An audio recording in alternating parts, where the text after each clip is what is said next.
Good afternoon, everyone, from West Oakland here at Raimondi Park. It is Game 3 of this 6-game series between your Oakland Ballers and the Long Beach Coast. This series is tied 1 game apiece. And we welcome you inside along with Tyler Peterson. I'm Gareth Kwok. Tyler, the story this weekend has been offense. 50 runs combined between the two sides this weekend. Oakland was on one side of the ninth-inning rally on Friday. Long Beach got them back yesterday, but hey, still a chance to take 2 of 3. I mean, are you a glass half empty or glass half full guy? Are these teams just as bad as each other or just as good as each other? They played 2 close games, both of them ninth-inning comebacks. So 2 teams that are going to play a lot of baseball with each other this year and hopefully are going to be tightly contested, dramatic events, maybe with some less runs, though. Both teams will rely to their starters, hopefully with some experience. Gabe Tanner for Oakland today goes against Christopher Bowe for Long Beach. When we come back here on Ballers Pregame, we take a listen into our conversation with the third baseman from yesterday, Justin Trimble, who hit a couple of home runs. That's coming up next when Ballers Pregame continues right here on Ballers TV.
Welcome back to Ballers Pregame ahead of Oakland and Long Beach. It's the third game of this 6-game series on this Sunday afternoon. Gareth Kwok alongside Justin Trimble, who hit 2 home runs yesterday. Justin, your first 2-homer game as a professional. What did you make of your performance yesterday?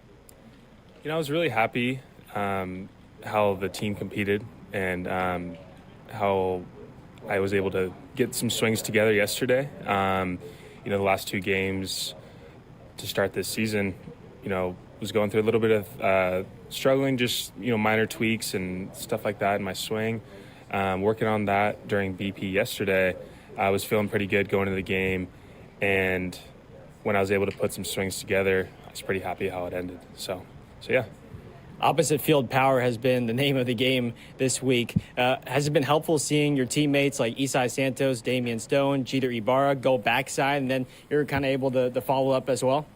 Yeah, definitely. I think when you see Jeter, Isai, and Dame and all those guys go backside, it's doable. It can be done, and I've been doing it, quite a bit in BP, but just being able to do it in the game, I was pretty happy how it turned out. So.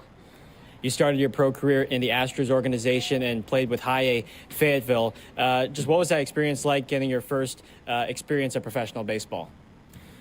Yeah, it was a great experience. I learned a lot for sure, and I think everything happens for a reason. I think when I did get released this spring training, there's probably for a reason. So I had to work on some things, and I think that's a big goal of mine this season. Work on my strikeout rates, more contact, and also having a bit better mentality out on the field. I think will go a long way, but.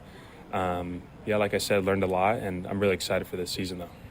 Justin Trimble is our guest here on Ballers Pregame. You were the 13th overall pick in the PBL tryout draft by the Ballers down in Arizona. How did you find out about this opportunity with the tryout, and what was your reaction when the Ballers took you?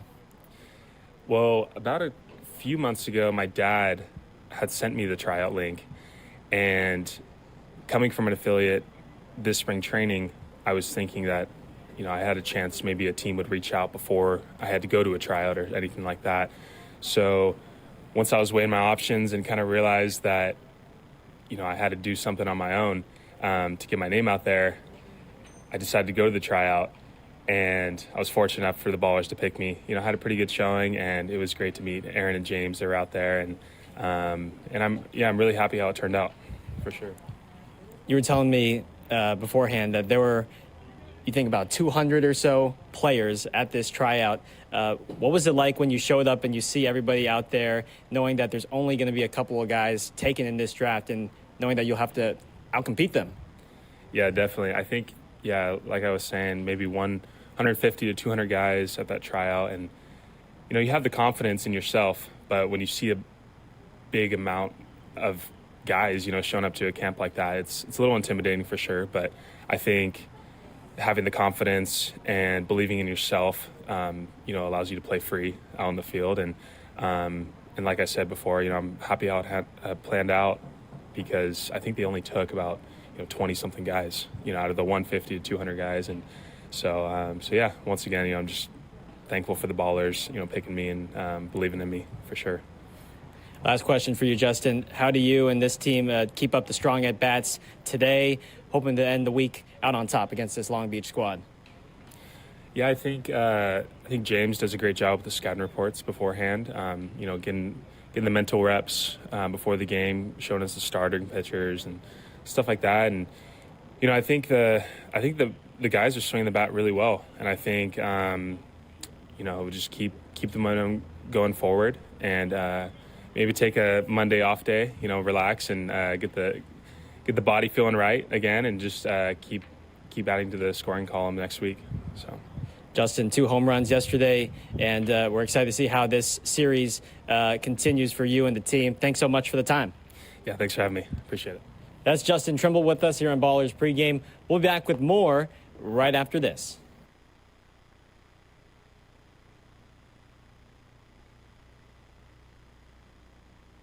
Special guest joining me on the mound is Jacqueline Chavez. She is a coordinator from Pixar Animation Studios University. She's been warming up her first pitch. Nick Moss is going to be in the squad. Let's see that pitch.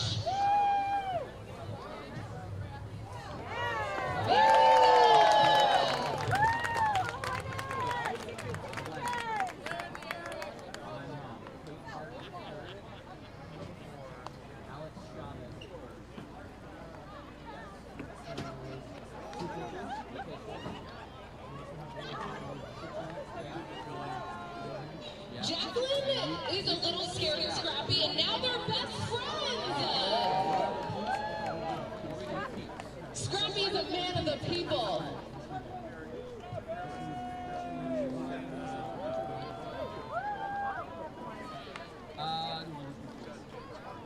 You can talk about them. I might add like a little.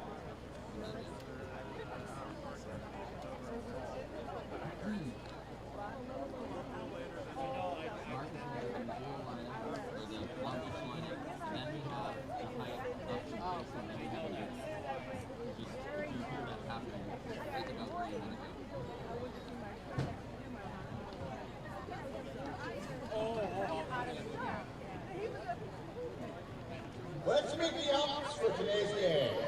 Behind home plate, Glenn Bollingow. At first base, Alex Chavez, and at third base, Kate Hart.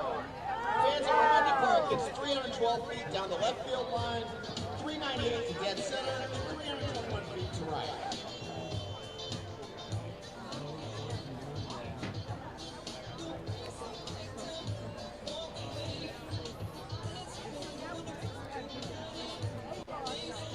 Ladies and gentlemen, eyes on the video board now. For today and today only, we'll be doing 30% off tickets to any... Just a few moments away from this Sunday afternoon contest between your Ballers and the Coast. Game 3 of this 6-game series between these two sides, but the series tied 1 game apiece. Tomorrow an off day on Memorial Day, and then they will resume the series on Tuesday through Thursday. As we take a look now at their two pitchers brewing pitching matchup, and it should be a good one. A pair of righties going at it. Gabe Tanner for Oakland, the opening night starter, got roughed up on Tuesday, just going 4 innings, 6 runs allowed, 9 hits, with 3 walks and 2 strikeouts in his first professional loss. But again, those numbers from last year, 9-0, a 3.26 ERA. And he'll face Chris Bowe, a former Yankees draft pick out of the College of Southern Nevada. Those are his numbers in his last professional, full professional season with Single-A Tampa of the Yankees organization, and a former JUCO prospect and someone that perhaps could get another opportunity in affiliated ball with this Long Beach squad. And last year with Idaho Falls, he only competed in 6 games. The Ballers didn't actually get to see him in the championship bout at all. So this will be our first time seeing him, despite knowing pretty much every other Idaho Falls and Yuba Sutter member of this team. This will be his first start since 2023 has been primarily used as a reliever. It's Bowe taking on Tanner for today, and we take a look now at our Caltrans keys to the game. Tyler, Oakland had its heart ripped yesterday, but still a chance to take 2 of 3. How can they get it done? Well, I'll take a note from our post-game show yesterday. I think you need to get that little stick from Men in Black, the memory wipe stick. 5 starting pitchers, all with bad starts. What do? You get the memory wipe. You start over. You've had a week now to think about your start. Gabe Tanner is going to have the first of 5 shots to now right the ship for himself. He only went 4 innings on opening day, which is actually the second longest start of anyone. So they need to all pick it up for this second start. The second key, it'll move right into our pitching staff, which is this. The wind in this week, as it has been sort of forecasted across the country, has been quite rapid. The gusts yesterday, 18 miles an hour. Away to righties and inside to lefties. If you do that, you should be okay, because left field has never played so short at this yard. They really, really need to execute their pitches. Last night in the 9th, we saw David Clark get the first 2 outs and left 2 balls in the 2 power zones to give up the 2 home runs. So keep the fastballs low, work away or inside depending on the handedness, and keep the ball in the yard. And you make that point because in most ballparks across professional baseball, fastball outside, you got to mix things up, but you have to remember this is Raimondi Park, and with the way the wind has been playing, and Aaron Miles talked about earlier today too, that it's this wind and these conditions certainly unusual and maybe different from last year this early in the season. And so with how short left field has been playing, fastball's away. If you even land a little bit of contact, it's going to go. Yeah, and right now the lefties are feasting all over that. Vest's home run in the 9th. Listen, that was getting out no matter what park it was in. That was hit a long way. So I just want to see 5 runs or fewer. If we can make this a pitching matchup, that's what we want. 5 runs or fewer. Again, there have been 50 runs combined in these first 2 games of the series. Let's now send it over to our public address announcer, Mark Kahn, who's introducing the Oakland Ballers today. It's now time to announce the starting lineup for your Oakland Ballers. Taking the field with the Ballers will be the Bayview Crawfords. Batting leadoff, the shortstop, number 3, Tremaine Cobb. Batting second, the designated hitter, number 9, Isai Santos. Batting third, playing first base, number 16, Jeter Ibarra. The cleanup hitter is the catcher, number 18, Jaden Colora. Batting fifth and playing left field, number 8, Damian Stone. Batting sixth, the second baseman, number 15, Jake Allgaier.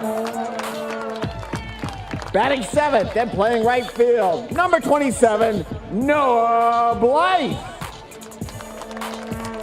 Batting eighth and playing third base, number 29, Justin Trimble. And batting ninth, the center fielder, number 19, TJ McKenzie. Warming up in the bullpen, today's starting pitcher, number 56, Gabe Tanner.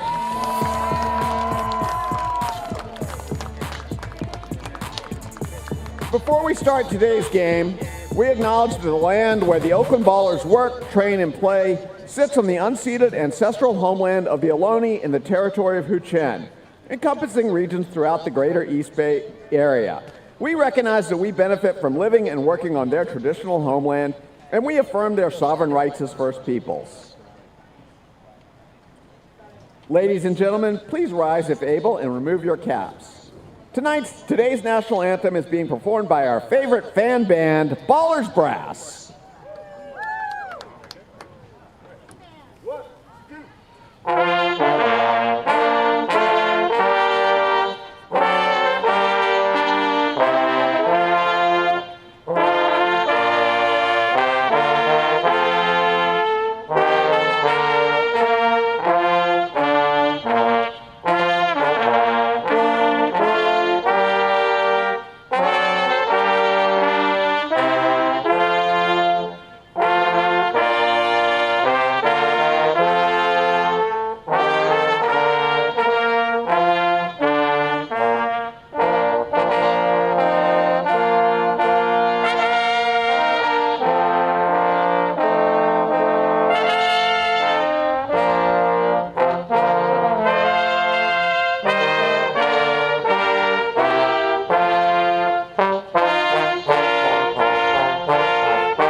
Thank you very much to our own Ballers Brass for our playing of our national anthem. It's the Ballers and the Coast. Third game of this 6-game series.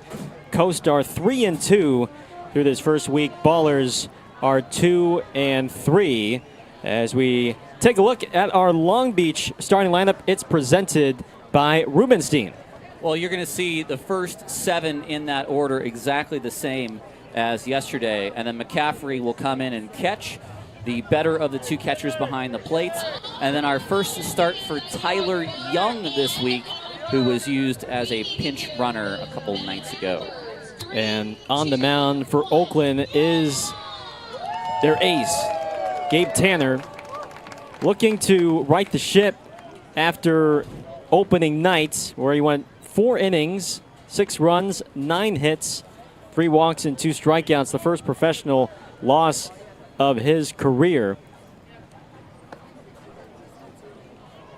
Tanner, who will come at you with 7 pitches in his arsenal, as we take a look at the defense for Oakland.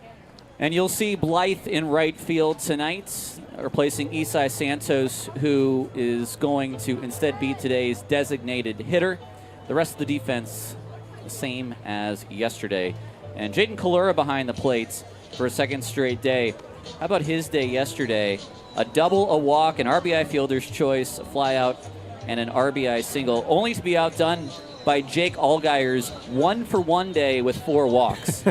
He's talking about 2 guys that get on base. And Allgaier has walked more than he has struck out early on in this season. But these first couple of innings are going to be critical, Tyler, because the Ballers in this week have fallen behind quickly. 23 runs allowed by the staff in the first 3 innings this week, which is just simply too many. There's just one day in which they have not allowed a run in the first, and that was the game they won against Missoula. But you're right. These first 3 innings, keep the ball down, keep it out of the wind. It's the wind that has been the issue this week, causing the offensive outburst. Eddie Pelk will lead off for the Coast. Former GCU Lope awaits the first. And we're underway at 1:06 p.m. local time. Here from Ramondi.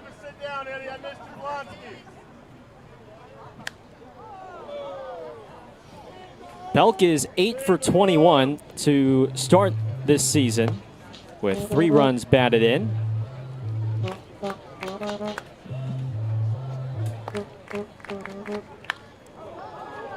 And a line drive in the left center to start off the day.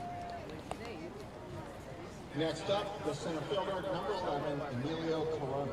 Our umpires for today, behind the plate calling balls and strikes, is Glenn Bollingow. Kate Hart was behind the plate yesterday. She shifts over to third. And Alex Chavez is at first base. Those are your umpires for this afternoon. So Tanner quickly in the stretch, just a couple of pitches in, as Corona stands in.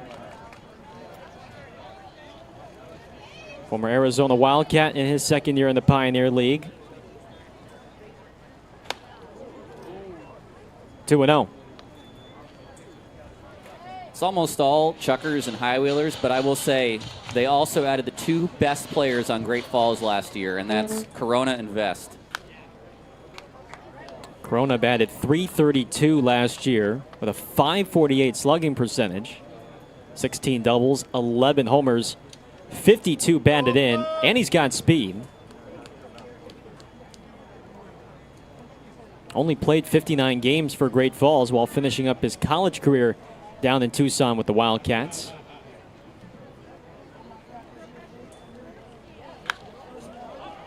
Popped up. Who will take charge? Cobb and Trimble. It's Trimble at the very last seconds.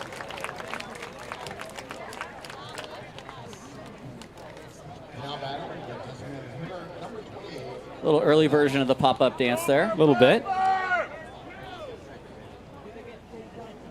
The wind will certainly play another factor this afternoon. Gusts yesterday of up to 18 to 20 miles an hour. As here is Cooper Vest.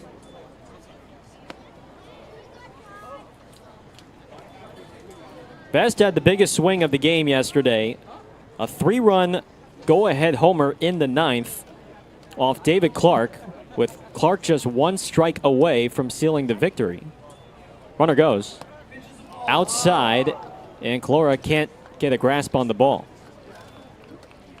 It's a good jump from Pelk, and it's too bad because it was a fastball outside. Just could not ice cream it into his other hand. And Tanner usually likes to give his catchers a chance behind the plate. He's quick with his stride. That's a good breaking ball to make it 2-1.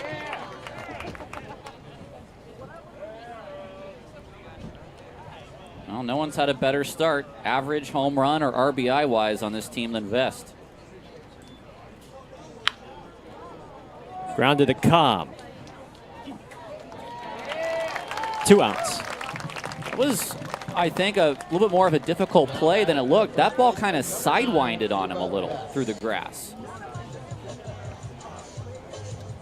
I think for a lot of these infielders, too, they have to be ready for that quick hop. And they don't know if it's going to come or if it's just going to stay low to the ground. Of course, Tremaine, who has been at short for many games in his Oakland career and knows that infield well, and how it plays. Here's Cuba Bess. Ball 1. Because Tremaine has also been the victim of a couple of bad hops this week.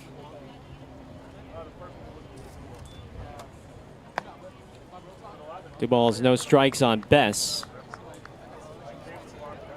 Former Red Sox and Rockies minor leaguer with very good power. 26 home runs a year ago for Yuba Southern. Two balls and a strike. I'm not going to say that the infield was resurfaced, but it certainly got a little attention in between the Missoula and Long Beach series.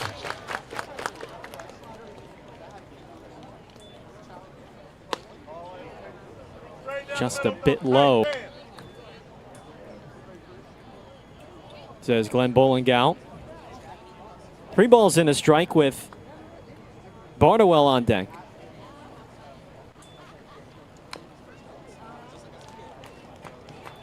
Now, while Tanner has 7 pitches in his arsenal, he'll primarily use just 4 of them. A 4-seamer, sinker, slider, and changeup. Does mix in the curveball, cutter, and splitter occasionally. The payoff.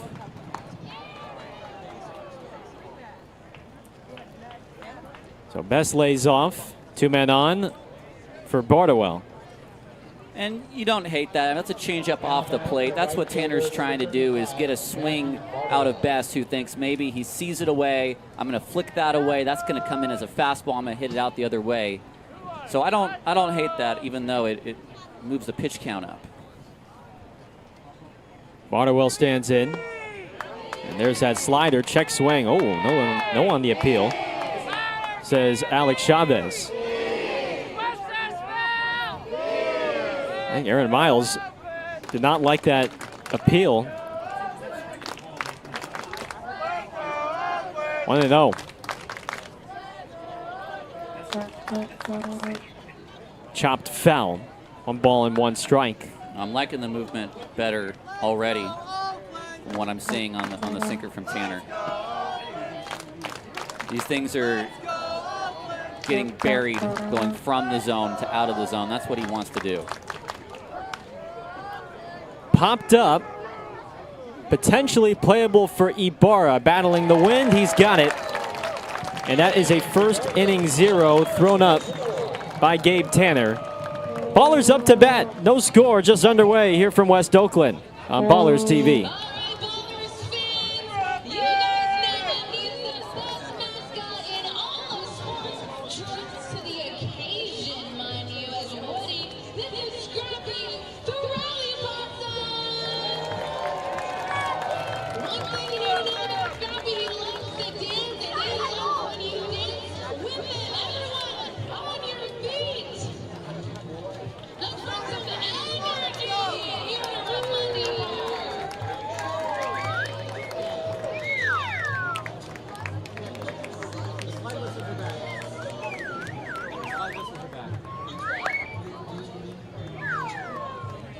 Right on, gentlemen. Those are awesome. Scrappy, you Keep it always coming. have a friend in me. And while he's dancing along with his fans, I want to remind you, kids are going to run the bases after the game, sit around all 7 innings, and kids are going to run the bases, and when they touch home plate, they're going to get a gift certificate to Bay. And then all of our Ballers players will be signing autographs after the game. You can meet all of your favorite players. That's at the conclusion of today's game.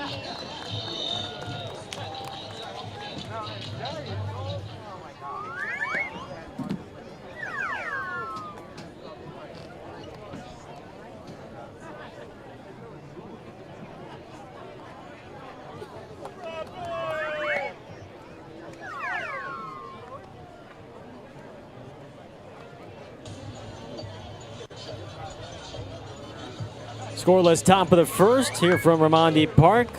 Here is the Ballers lineup, who will face Chris Bowe today. Yeah, and just one change. That's Noah Blythe, who comes in at the 7 spots.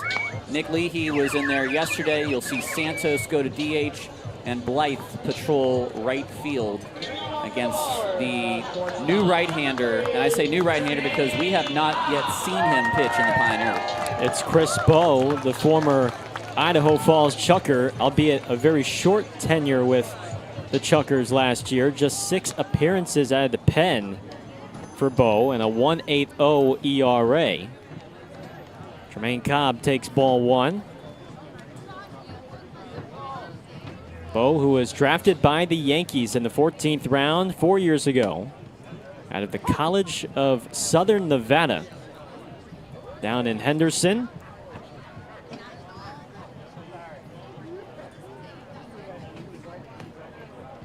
And a native of Iceland. What? Yeah. Born in Reykjavik. Yes. Well, is he by birth or by American base? I'd be interested to know. That'll be our mission. Well, I'll tell you to this. investigate. I've been to Iceland. It's a wonderful country, and every single person there speaks English. Everybody. Yep. Watch out, Trey. Might have to apply some more pine tar, stick him on the bat there. Well, Cobb has seen nothing but fastballs, all 5 fastballs at 92 or 93, and that was a wild swing. And we've seen him take a couple wild swings on a couple outside pitches, which is unlike him. So he may just need to shorten up a little bit on 3-2. Payoff pitch. Jablonski can't make the play.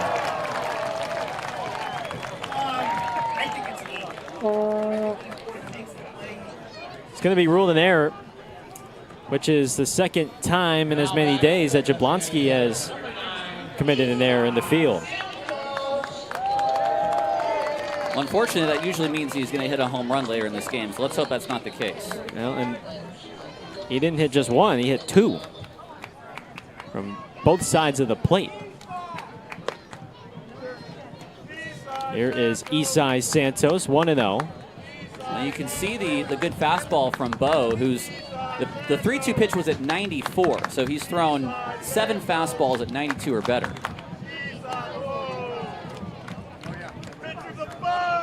Bowe was originally committed to the University of Arizona, but once the Yankees drafted him in the 14th round, he said, I'm going to go pro.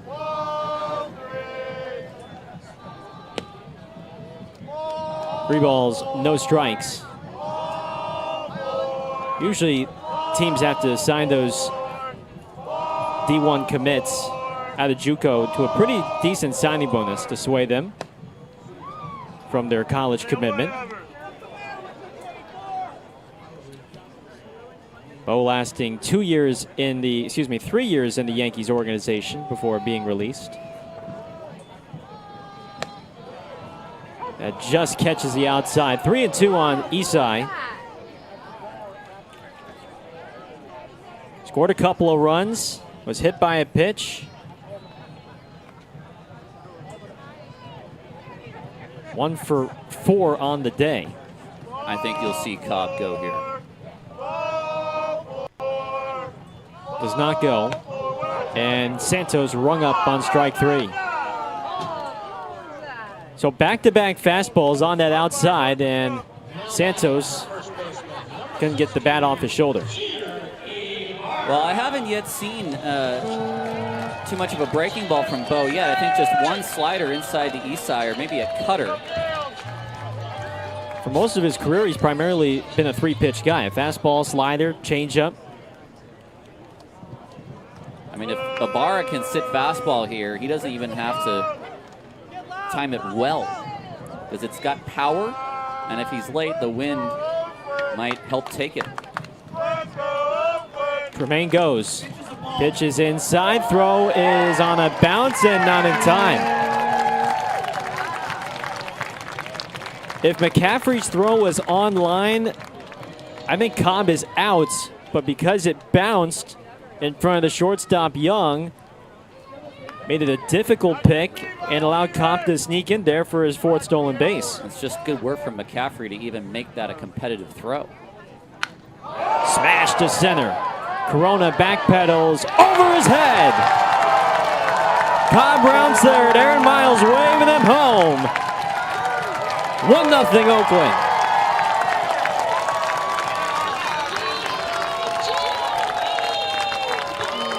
Well, the wind might be taking stuff to left field, but that wind, not only did that ball cut through the wind, but it was such a hard hit line drive that Corona, I think, was trying to just figure out where it was going to land.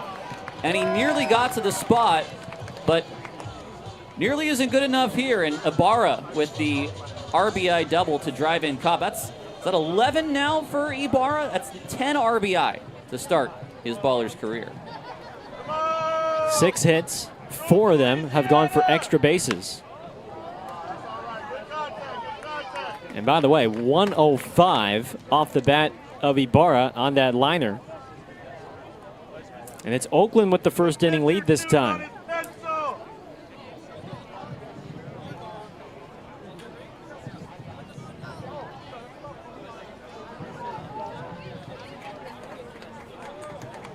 Calora caught yesterday.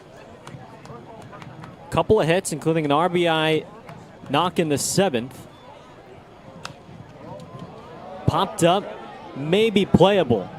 Wendland overran it. Will not be an error.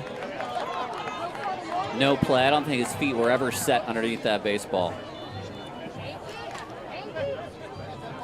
Although I'm surprised that that ball was actually overran in that direction, because if anything, that ball should have got pushed toward him a little more. No balls and 2 strikes on Calora. Liner to left. That's going to be trouble. Ibarra comes home. Calora trades places with him. 2-0 Ballers. He's 7 for his first 13. He's batting over 500. And boy, does that man have some bat-to-ball skills.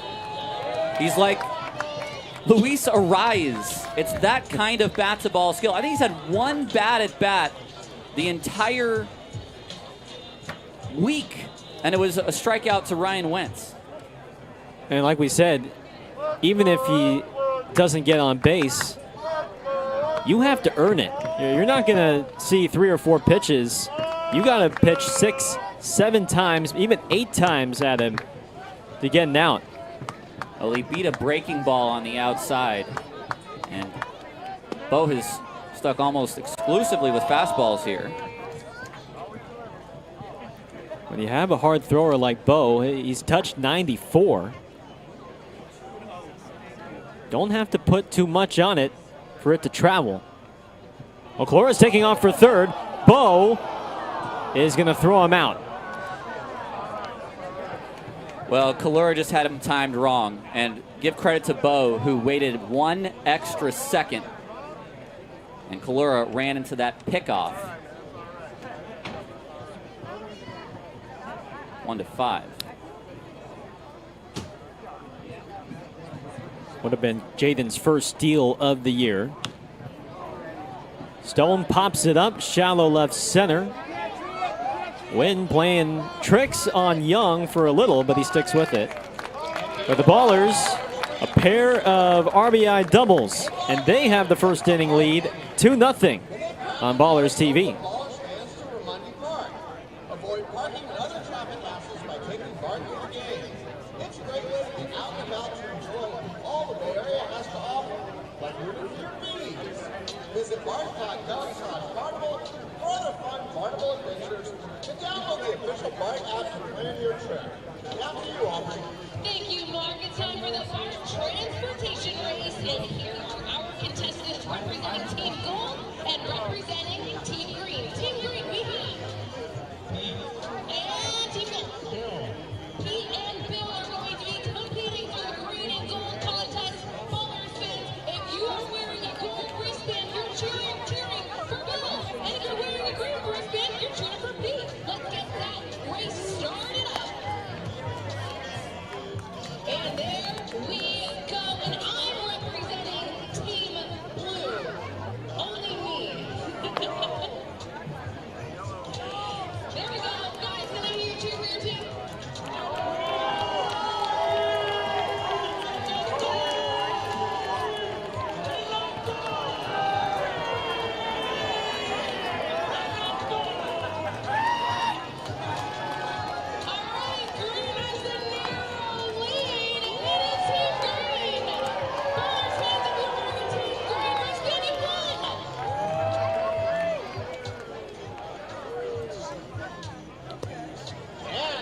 green, it's gold, 1-0. Don't forget, the winning team gets a prize at the end of the game as you lead.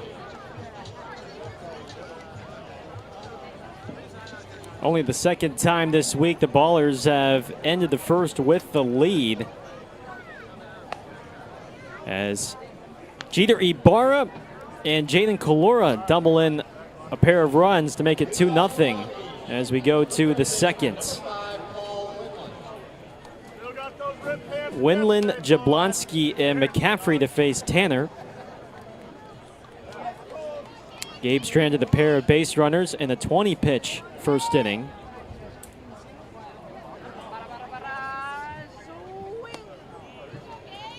One ball, no strikes on Winland.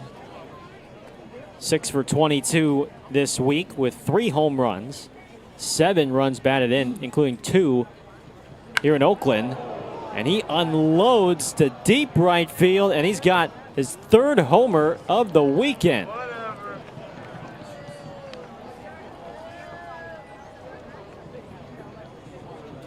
A moonshot through the wind and into the bullpen.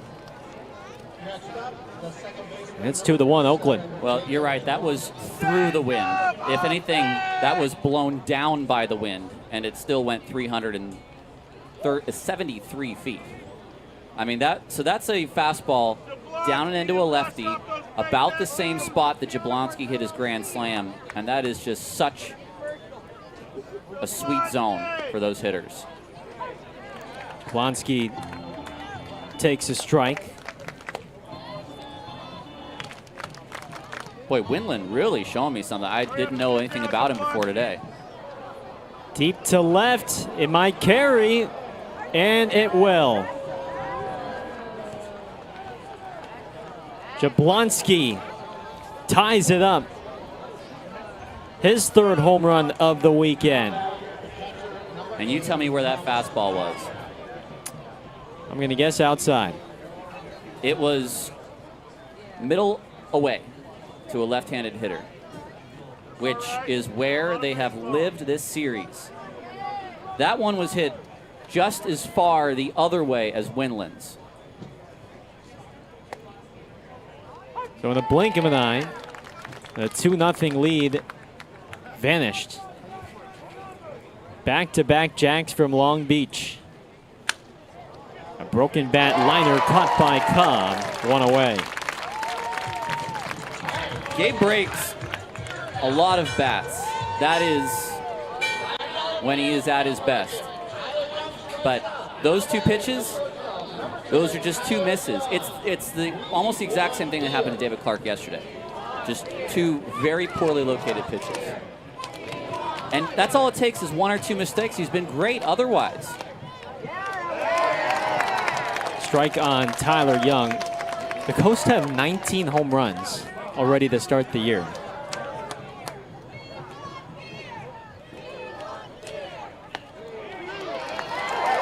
Young making his first start of the series. Former Lehigh shortstop is 1 for 6 early on this year. And Tanner strikes him out. And that means $5 beer for these Ballers fans on this Sunday.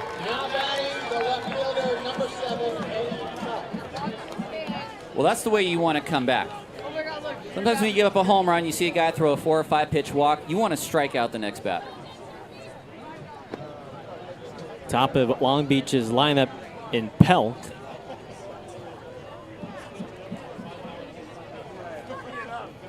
Singled in his first at bat against Tanner. Fly ball, well hit. It's carrying again. McKenzie looking up, and it's gone. Eddie Pelk drives one out. May have caught the jet stream, but either way, 3 homers in the inning for the Coast, and they have a 3-2 lead. And that was to deep center field. I mean, he got a lot of that baseball. Look at the location of that changeup, and that's the same. That is middle away, and he was able to get. I mean, that's not even away. It's more middle than it is away. Rocketed to center, and that's over McKenzie's head. Corona on the move, and he is going to stop at second. He stumbles now, but then slides back in. 112 off the bat of Corona, and that is the 4th extra base hit of the inning. Well, it's a 64-degree day. It's not particularly warm, but the wind gusts are up to 15 miles an hour. And they're headed almost due east, which is the direction that the last 2 home runs. And honestly, it's been happening all over the country. It's just that it's amazing the amount of balls that are going out right now. I mean, you can't recall this from last year, no, right? First week. This never. We've never seen anything like this at this park. That left field is a shorter left field, but it's never played like this, ever. And I'm dumbfounded by it. Now, to be fair, those were all big men home runs. Oh, for sure. All of those are going out anyway. Today, no question. But throughout the week, there have been a couple that you're just like, I don't know how that got out. Grounded through into right center off the bat of Vest. Corona scores, and Long Beach adds to their lead. It's now 4-2. And that's what Gabe needs to do. He needs to be getting ground balls. And that time, Vest just beat him. And that's actually where he wanted that changeup to land, below the knees. But that is a former Big 12 All-Conference selection that you're facing in Vest. Here's Cuba Bess. So 3 straight 2-out hits off Tanner.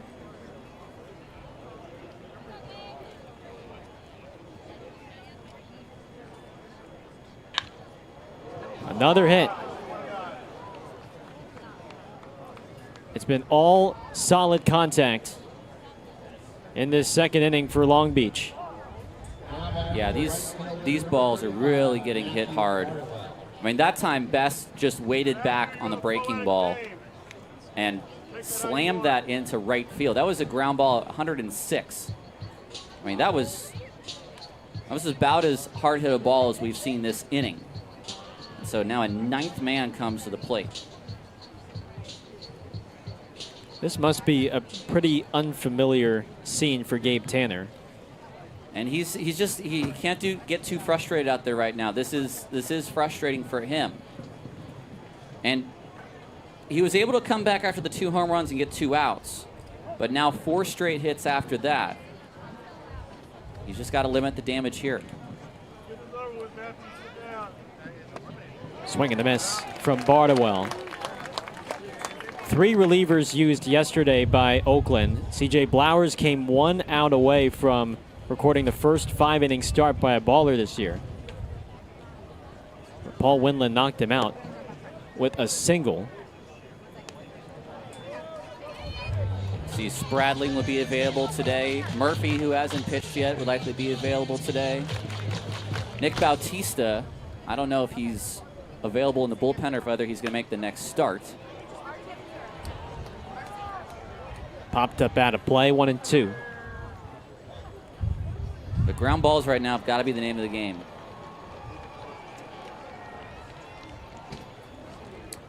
Off day tomorrow on Memorial Day Monday, and then this series resumes on Tuesday for the final 3 games of this series.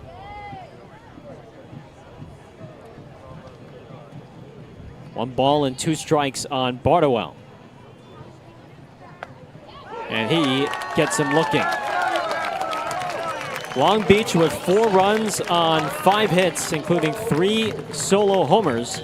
And the Coast hold a 4-2 lead as we go to the bottom of the second on Ballers TV.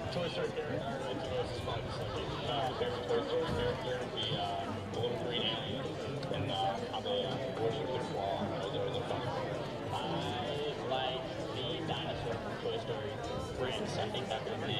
I also think that was Woody for Halloween as a kid, so I'd say Woody just because he's a team player, he's a nice guy, keeping the squad together. I have to say Sporky. He's just funny, he's a goofy guy himself, and I feel like some people see me that way. He's very outgoing, funny, sleepy. He's a dog. Yeah, sleepy dog. But I like space. Something that's not really controlled, so having space for that. I meant to say Blake Lively. I could relate to him a little more just because I always liked jumping off the when I was a little kid thinking I could defy gravity and this and that. Then, yeah, I'm running to my mom crying about it, so yeah. There you go.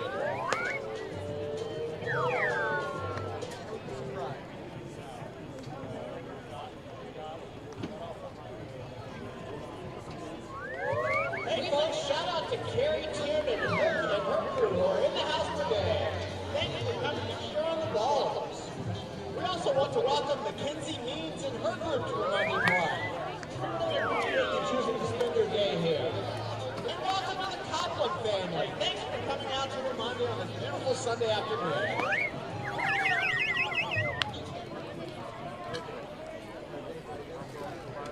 Heffernan Insurance Brokers has been helping people make smart decisions since day one, offering business insurance, personal home and auto, employee benefits, and retirement and wealth management.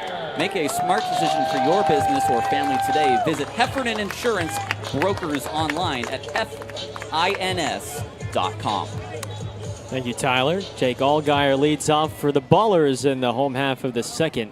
4-2 Coast. After that 4-run frame, it's Allgaier, Blythe, and Trimble. 6, 7, 8 bats queued up for Aaron Miles. 2-0. Allgaier, as you mentioned, has 8 walks in 5 games, and he struck out 6 times. Just foul down the third base line. 5 for 14 this week, couple of doubles. First homer of the season came on opening night against Missoula to the opposite field.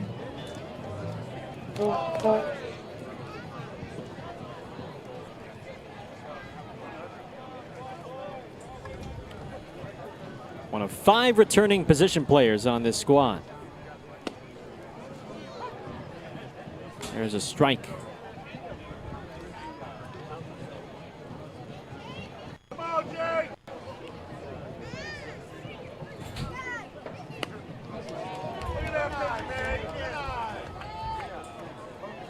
The screen is off.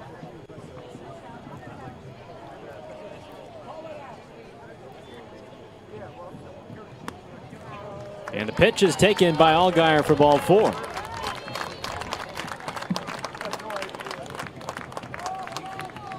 Can you calculate that on-base percentage? That's over 600 now. Video game numbers so far for Allgaier in that department. Just not biting on those borderline pitches. Here's Blythe, who chases a high fastball.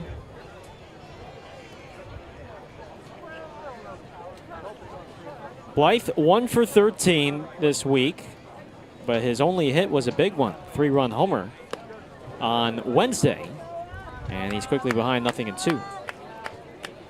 One of the few times we've seen a real good off-speed pitch there. That was 83 from Bo.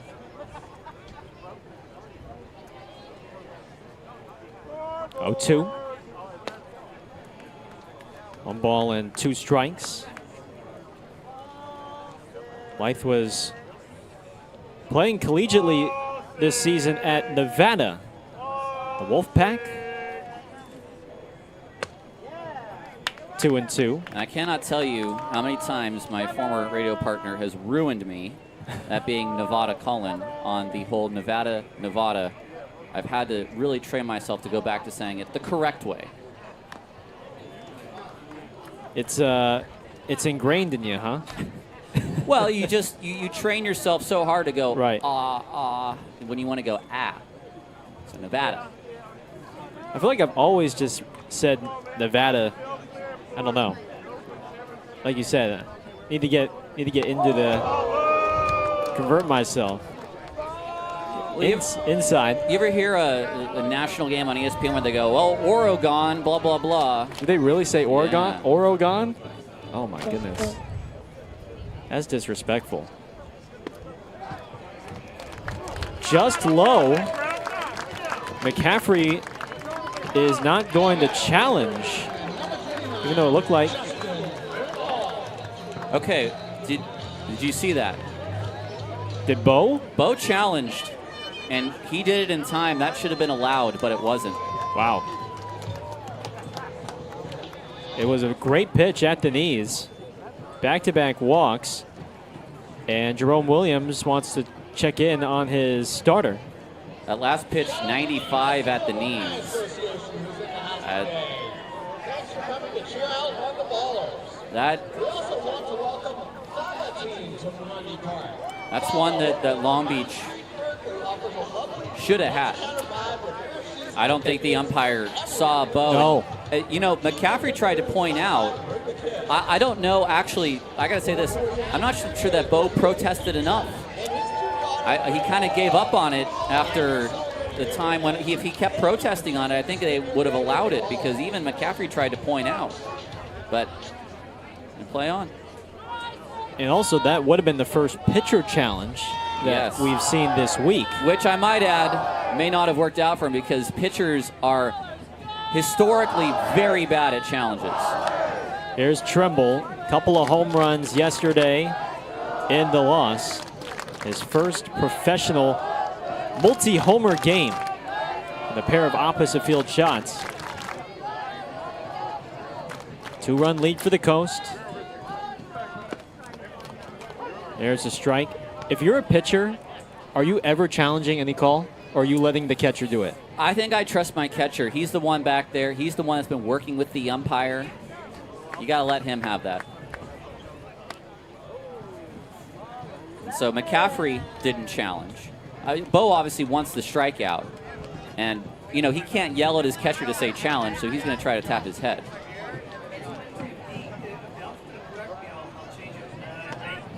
Check swing. That is a called strike. Bo thinks it's. We have a challenge from Trimble. After review, the call is a confirmed strike. Oakland has 1 challenge remaining. So Trimble used a challenge on that strike 3 call. Unsuccessful. 1 remaining.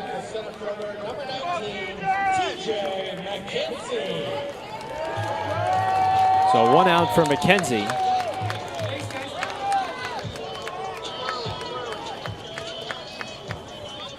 Just nicked the outside corner after a review. McKenzie lines the first pitch into right field. Allgaier being waved home. Bardowell's throw to the plate. It's a good one, and McCaffrey can't handle it. Blythe to third, McKenzie to second. It's a 4-3 Coast lead. Good work from McKenzie. Gets 94 on the outside and goes away with that pitch. If he tries to pull that, he's just going to roll over, maybe in a double play. Bardowell, that's a good throw. It just was not handled by McCaffrey. So tying run at third, go-ahead run at second. Here comes Oakland now on offense. Cobb takes ball 1.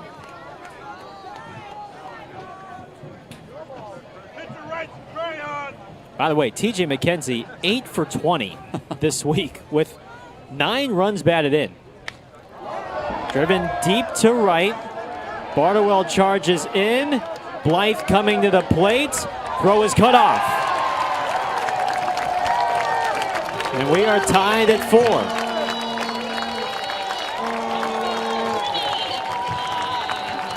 Yesterday, how much did we talk about situational hitting yesterday? It was almost every single at-bat through the first 3 innings. The Ballers had good at-bats. That's all Cobb needs to do. Get that ball in the air and tie this game, and he did. RBI number 2 on the year for Tremaine. Santos stands in now. We are knotted up at 4.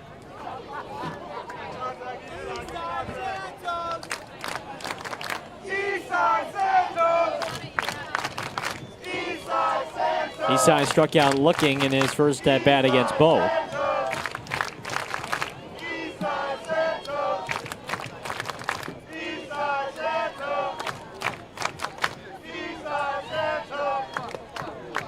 There's a strike.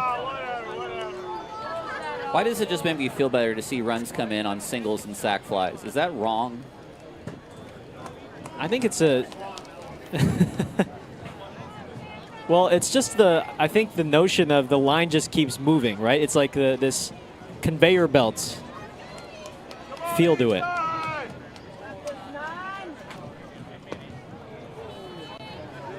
McCaffrey wants a challenge. It was ruled a ball.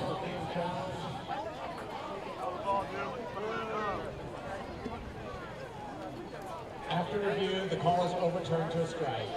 And it is a successful challenge. Strike 3 looking on the Santos. Game tied at 4. We go to the 3rd on Ballers TV. Founded by the late Kirk White, his legacy continues through his wife Lori and daughter Taylor, keeping great family-friendly action alive for generations to come.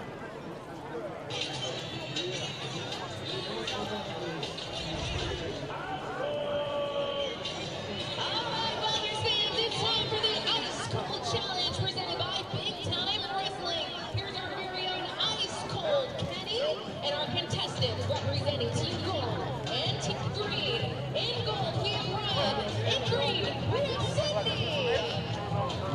They're going to pick up Kenny's big bucket of beverages and yell, Ice Cold. Whoever does it the best is going to be our winner. Ryan, you get to go first. Pick it up, and then Ice Cold. Okay, Sydney, you're next. You got it, girl. Ice cold. Was it ice? Okay, beautiful. Kenny, who's our winner? Team Green.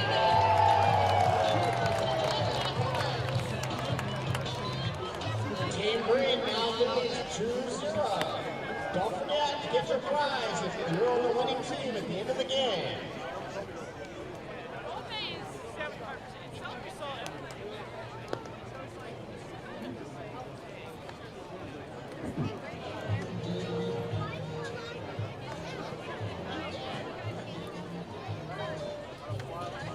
And don't forget, Ballers fans, at the end of the game, kids run the bases. So stick around for game news. Meet the players. Through 2 innings on this Sunday, it is 4-4. Our score. Gareth Kwok, Tyler Peterson, thanks for tuning in on your Sunday afternoon. Let's take a look at our Pacific Pipe climb to the top PBL standings as of this week. And there is only one remaining unbeaten team in the Pioneer League. And it's one of the newest franchises, the Modesto Roadsters. 5-0 to start the year. Beating up on the Red Pocket team, who is still yet to have their first win, although they are trying, they have been trying, I would say. They played a couple close games, had some late leads that they blew. Idaho Falls still looking for their first win. Billings and Glacier in a tie for second. 4-1 starts for the Mustangs and the Range Riders. Windland rolls it softly to Tanner. And Gay makes the play for out number 1. Thank you. If Windland hit another home run there, I was about to jump out of this press box. You're going to actually get your feet on the table and just... No, I probably would have peered down and then chickened out. Oh, okay. I'm afraid of heights, I must say, which is great to be suspended in air on metal rods in this press box. I was going to say, going out that door and then looking out by the gate, that gets me already. I feel like I'm up on top of Sears Tower from that view. Have you been to Chicago? No. That's sort of sad for me to say, but no. but I really want to. It's on the bucket list. Wrigley, of course. Want to check it out. I have been on top of the Empire State Building, and Me it too. was very interesting. Looking down, it almost was looking like it was some sort of like diorama. It did not feel like I was high up. I don't know how to describe it exactly. It is a unique feeling being that high up. This pitch now needs to bounce. Jablonski already took Tanner deep in the second with an opposite field home run.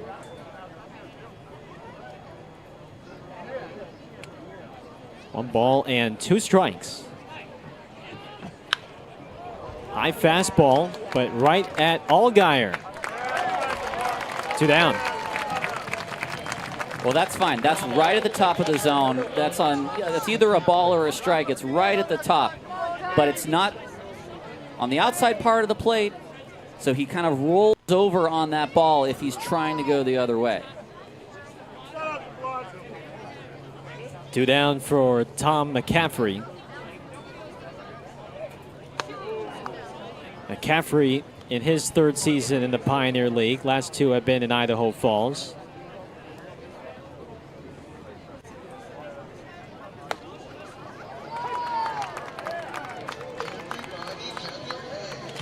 He's a solid backstop.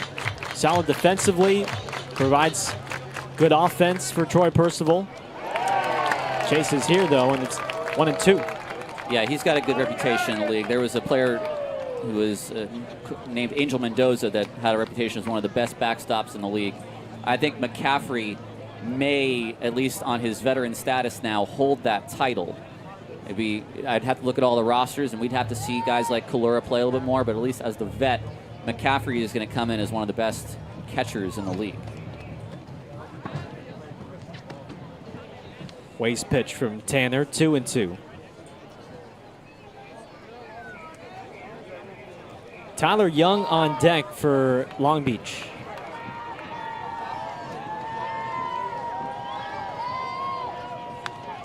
And McCaffrey stays alive.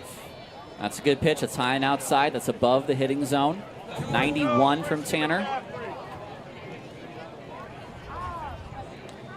So this will be pitch number 54 coming up for Tanner. And he got him swinging. Beautiful breaking ball. It's a 0 in the 3rd for Tanner. Home half of the 3rd coming up with the score tied at 4 on Ballers TV. Ballers fans, I am here with Oakland Ballers co-founder Brian Cardone and his dad, Richard. Hey everybody, it's a very special day because it was my dad's 81st birthday today. His 2nd birthday we're celebrating in the park. 3rd? No, second. So Dad, I just wanted to take this opportunity in front of all of these people to tell you that I love you and that you're the greatest dad ever. And wait, Scrappy, what are you doing? He hasn't been a good dad to me. Scrappy, that's because he's not your dad. He's my dad. I don't know why you're trying to interrupt our beautiful sentimental moment here, Scrappy. He's not your dad. Speak your heart, Scrappy. What? There's a lot you don't know about his past, Brian.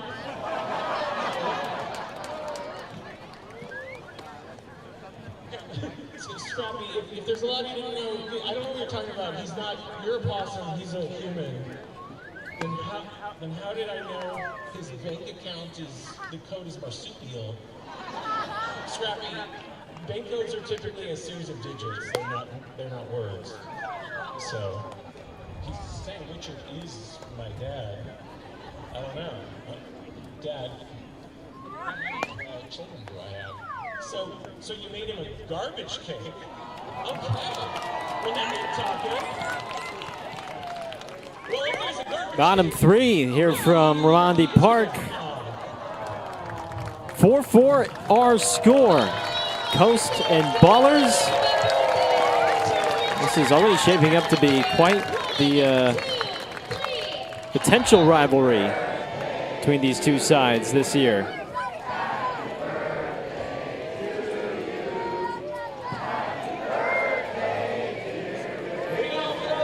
Jeter Ibarra will lead off, followed by Jaden Kalora and Damian Stone. Middle of the order for Oakland.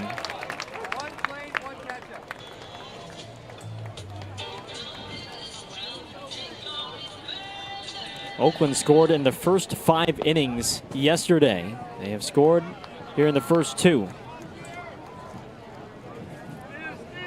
Trying to keep the pedal to the metal. This one swatted to left center. This one is on its way. Jeter Ibarra has left the yard again.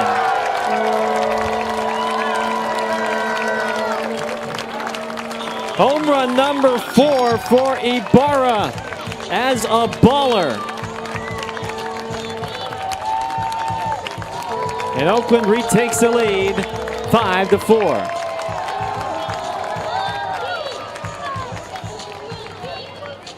Home run number 15 on the Sonic home run tracker.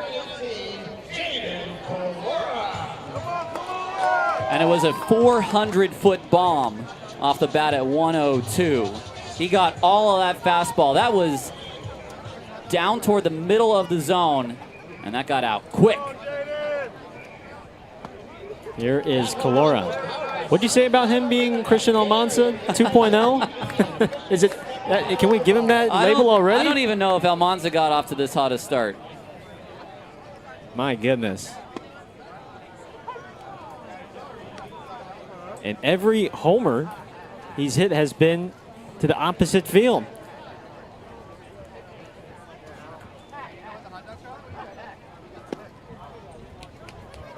Two and one on Kalora. So Ibarra and McKenzie tied for the team lead with 4 home runs already in 6 games.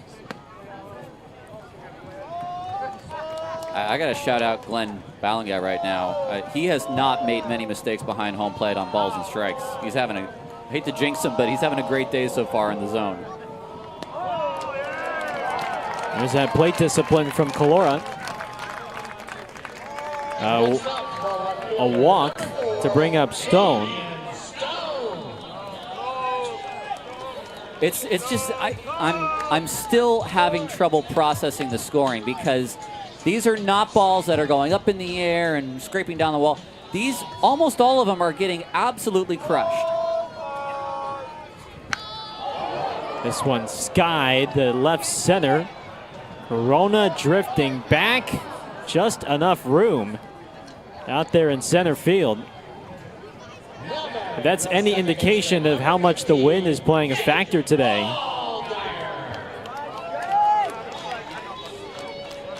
And luckily for Corona, he's got just enough space.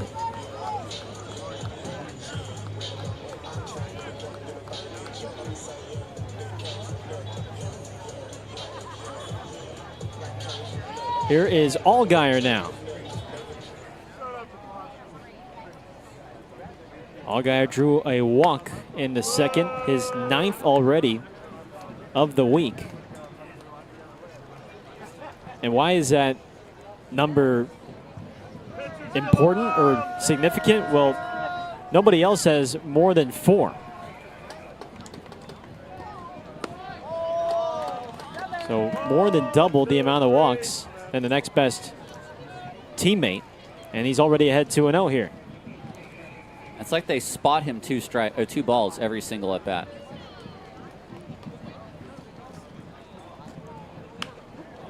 Flared to shallow left. It's gonna drop.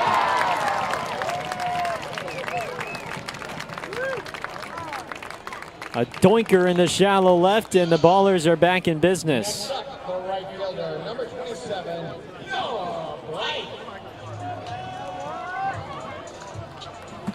And here comes Blythe. Now Blythe was very aggressive in his last at bat. He took 2 big cuts, which you want to see him take, but he came up empty each of the first 2 times. Takes a strike here.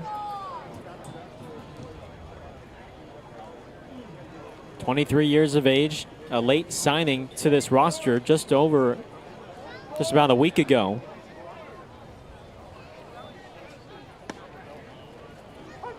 behind 0-2.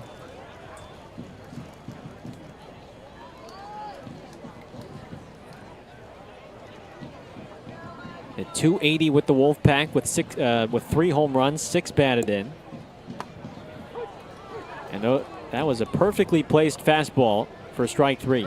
That's a 3-pitch see ya. So as aggressive as he was in his first at bat, the opposite here in his second, and that's the 4th K now for Bo. Bo had good strikeout numbers in the minors while with the Yankees system. 85 and 81 innings. Here's Trimble. 1 ball, no strikes. You can tell why.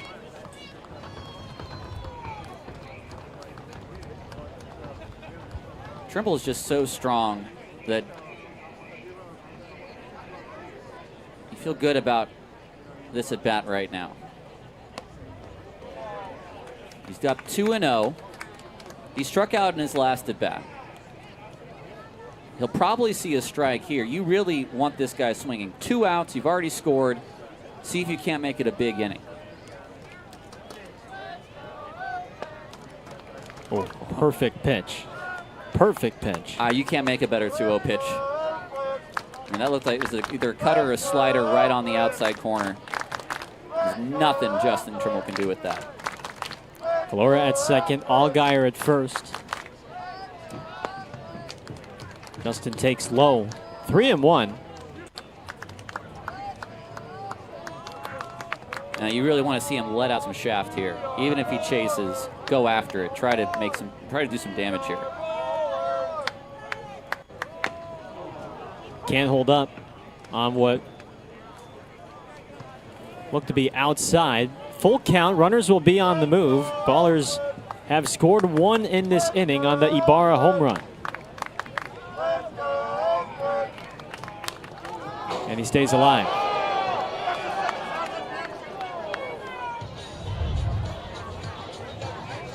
Well, we're looking at a 64th pitch for Christopher Bo now.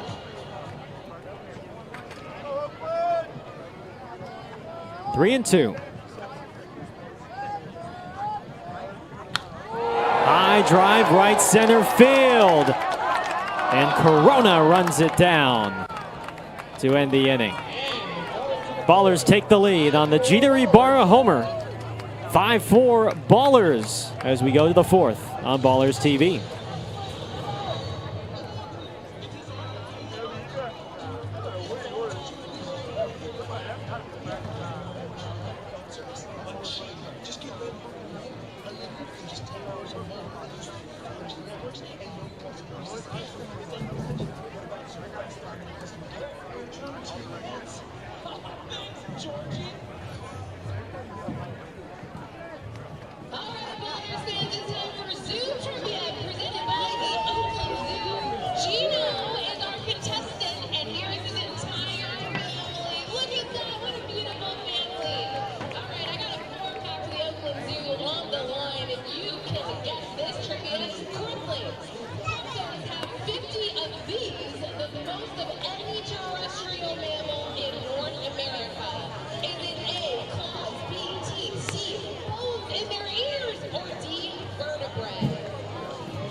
Top of the 4th, Gabe Tanner at a 1-2-3 third inning, looking to build on that success with the lead again. It's Ballers 5 and Long Beach 4. Tyler Peterson and Gareth Kwok with you. The final game of a 6-game opening week.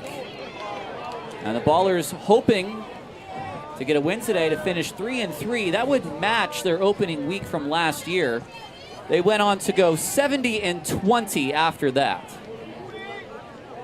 Tyler Young is almost hit.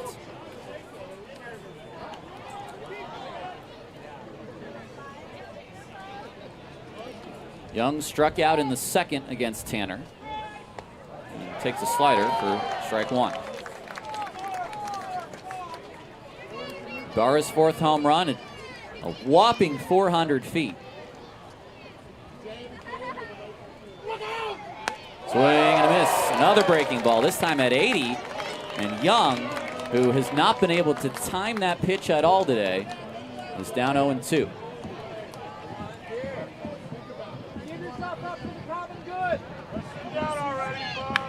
This is to left field and deep, and Young has just homered off Tanner. Brings the hands in to tie the game. And now, something said, is that first base coach Troy Gloss, who may have said something to Tanner? There's some pointing going on. Aaron Miles is upset with something. Is that Gloss or? I don't think it's Gloss. Is that AJ Crapo at first? Because Gloss is a big fella. But either way, that was an incredible. Oh, that's just a player, I think, at first base. Either way, for Young to tuck in those hands on that fastball and get that out of here, a very impressive swing. It's not Tanner's mistake. No. It's the credit to Young to get started early. But he swung like he knew that fastball was coming. Now Pelk, who takes a strike. And Gabe had just thrown a beautiful slider to the pitch before, and he was ready to go. That totally caught him by surprise. That's hit to right field, and that's going to be played on a hop. Smacked at 101. And Pelk on base again. A single, a home run, and a single. We'll bring up Corona. Give credit to this Coast lineup. A lot of triple-digit exit velocities. That means they're seeing it well and they're barreling it up well. Anybody else feel a little sick from the roller coaster ride? Any motion sickness? First pitch is down low.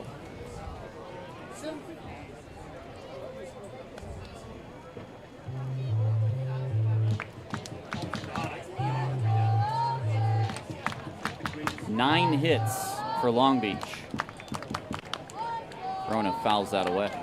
Are we talking Six Flags or the boardwalk? Well, Giant Dipper, Little Dipper? I refuse to go on the ones at Six Flags. I have been on the Giant Dipper. Okay. Boardwalk and Great America are the two that I've been on. But Disneyland roller coasters, I think, a little bit more my speed. Okay. I think I'm in that same boat with you now. I just want a little thrill. I don't need to feel like I'm about to throw up.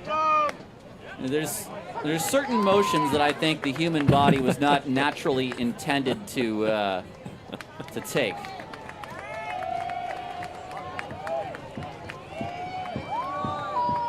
A double and a pop out. That's Corona's day so far.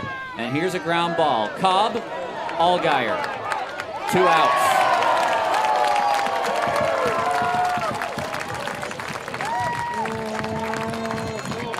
This was nicely turned. It was something that, I'm going to say, it was not rushed, Gareth. No. Those two have worked together for a long time. Cobb and Allgaier.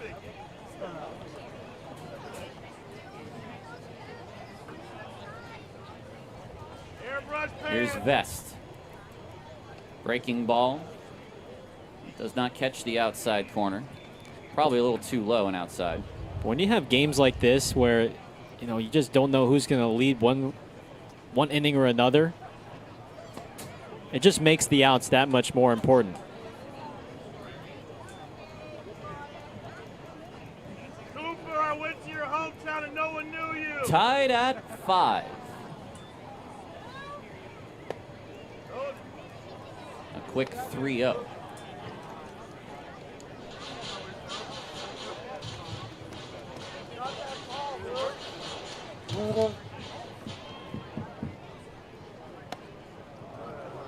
Quick 4-0. Well, he walks Vest in front of Best. Cuba Best a walk and a single. Even his outs have been loud. Homered yesterday, but he flied out 3 times to center field.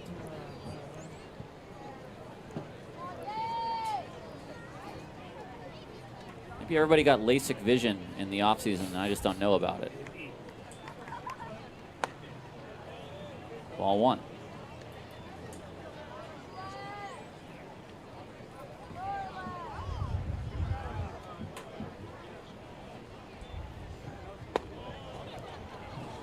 That's 6 straight balls from Tanner.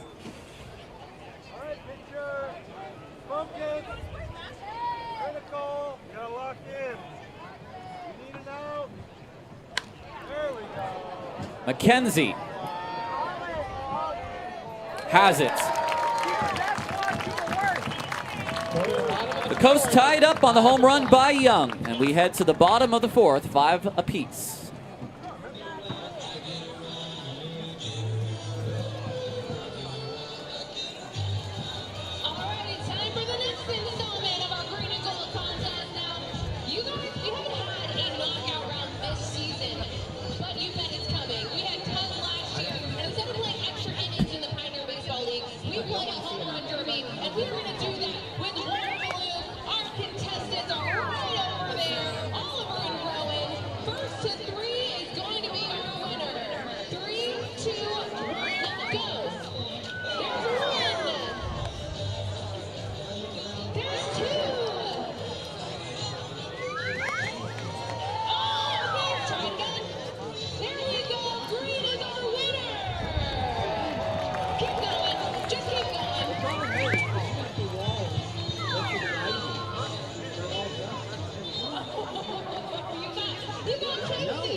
The score now, green 3, gold 0.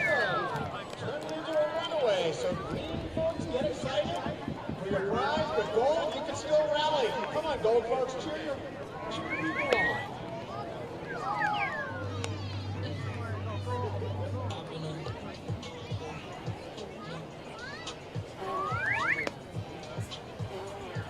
Christopher Bow out for the bottom of the 4th inning to face 9-1-2 for Oakland. It'll be McKenzie lead things off 1 for 1 with an RBI single. And the Ballers looking to try to take the lead for a 3rd time today, and it's only the 4th inning.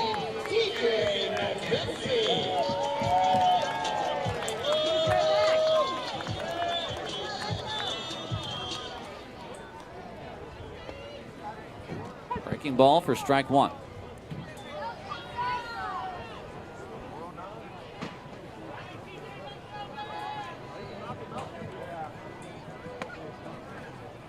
Fooled on back-to-back pitches now. You can't necessarily rule out a fastball here. I think TJ touched it. Did he not? That's what he's claiming. I thought I heard an extra touch, but it's a 5th strikeout for Bo. I think the best thing for the home plate umpire, Glenn Ballingall, there was to let McKenzie have his say, which he did. I think that's good umpiring. The gesture by McKenzie might have been slightly inflammatory to some umpires, but Ballingall, I think, showed some good umpiring there to let the man have his say and then let him walk away.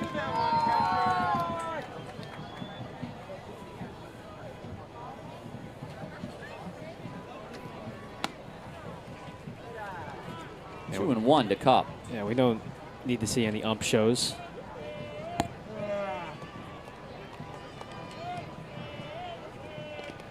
Three and one to Cobb.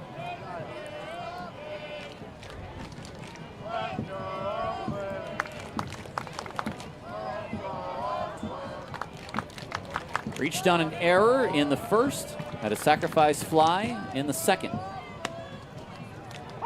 Takes strike two.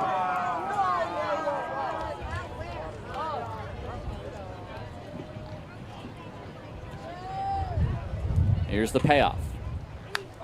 Trey stays alive. He was on it.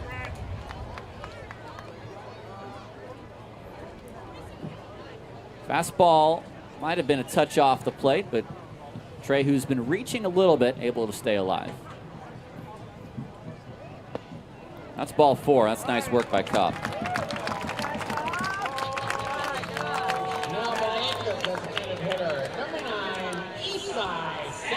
Cobb with speed, and at this point, you're just trying to win every inning. Yeah, you are. This is literally inning by inning baseball. I mean, that's what it's become this week with how much it fluctuates. Ball one to Santos. Isai Santos has struck out twice today. Both looking. It's a rare start to a game for him.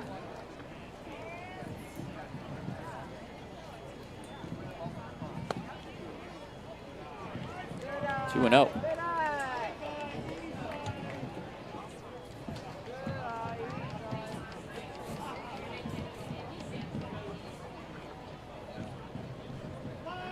Cobb, a decent lead at first. 3 and 0 to Santos.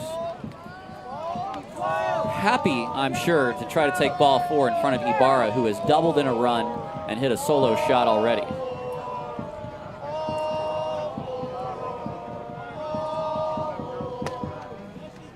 Poured in at 93, did not take anything off to get that right down the middle of the zone. Now, Cobb did steal second in the first. McCaffrey did have a good throw, but it was on a bounce. There he goes. Santos pops it up. Cobb's got to get back. Young, the left fielder, is going to drop it. Cobb's got to get to second. Young's throw in time.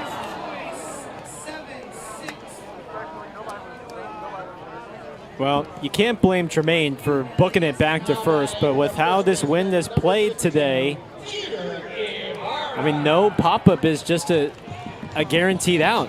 No pop-up right now is a guaranteed out. Well, the best thing that Young did was follow that baseball, because he was able to make the play. It's a fielder's choice for Santos. The out goes 7 to 6 to 4. Pelt got there and touched it. See if Ibarra can get a hold of another one.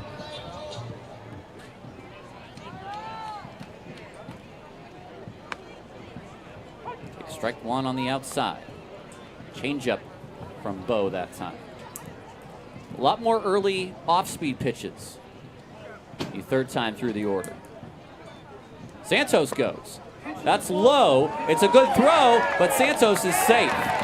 Great jump, great slide, and McCaffrey, that time, even though he made a great throw, was not able to get Isai Santos. Timed him up well. And like you said, despite another pretty good throw from McCaffrey, the jump is what made the difference there for Isai. Ibarra out of play down the left field line. Good contact, Jake. Good contact.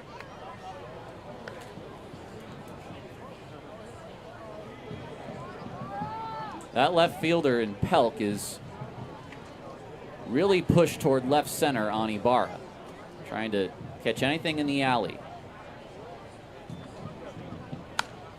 Again, fouled off. And he's still pounding them away, even though Jeter has already taken them to the opposite field once in this game.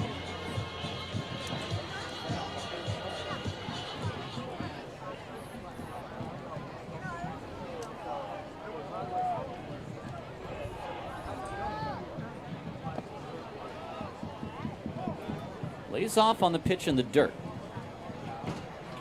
And Ibarra has no trouble catching up to that 94.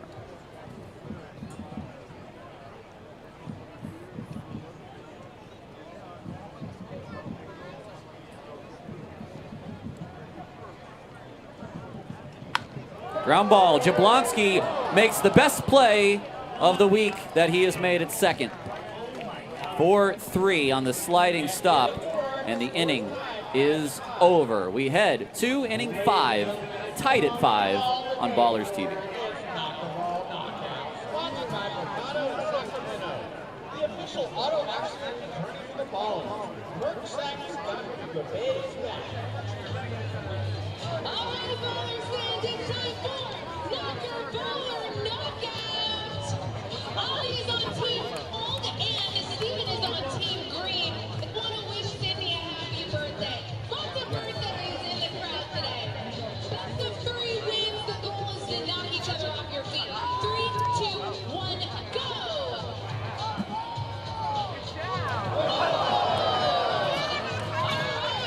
Team Green is up 1. Back it up. 3, 2, 1, go. You gotta go. You gotta go. Reset. One more. Let's reset. 3, 2, 1, go.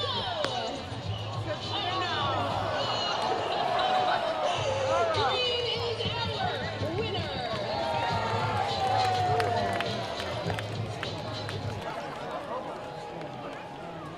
The score is now 4-0. There's no mercy rule in this contest, though. Winning team gets a prize at the end of the game.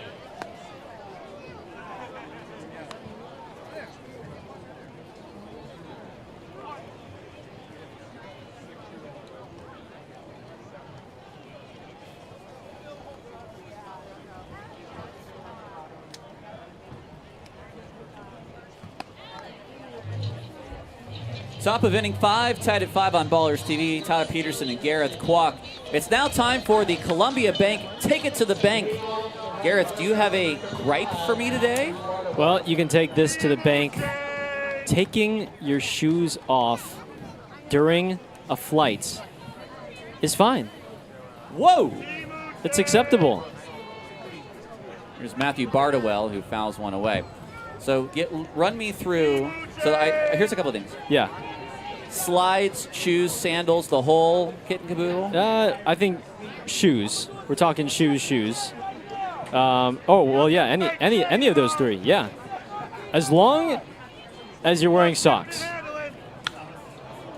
To center, McKenzie is going to drift back and make the catch.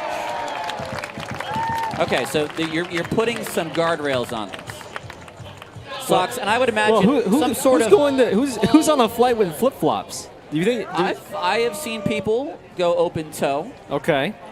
That's definitely not for me. I think... I'm not a fan of that. Okay. But I think maybe a certain baseline of hygiene as well, if you're going to take your shoes off. Well, there's some people that really...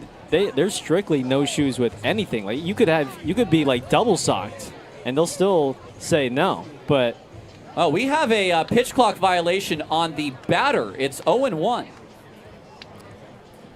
Winland was not in the box in time. Gabe better get back on that bump there. Well, they'll take that. Breaking ball swung on a miss.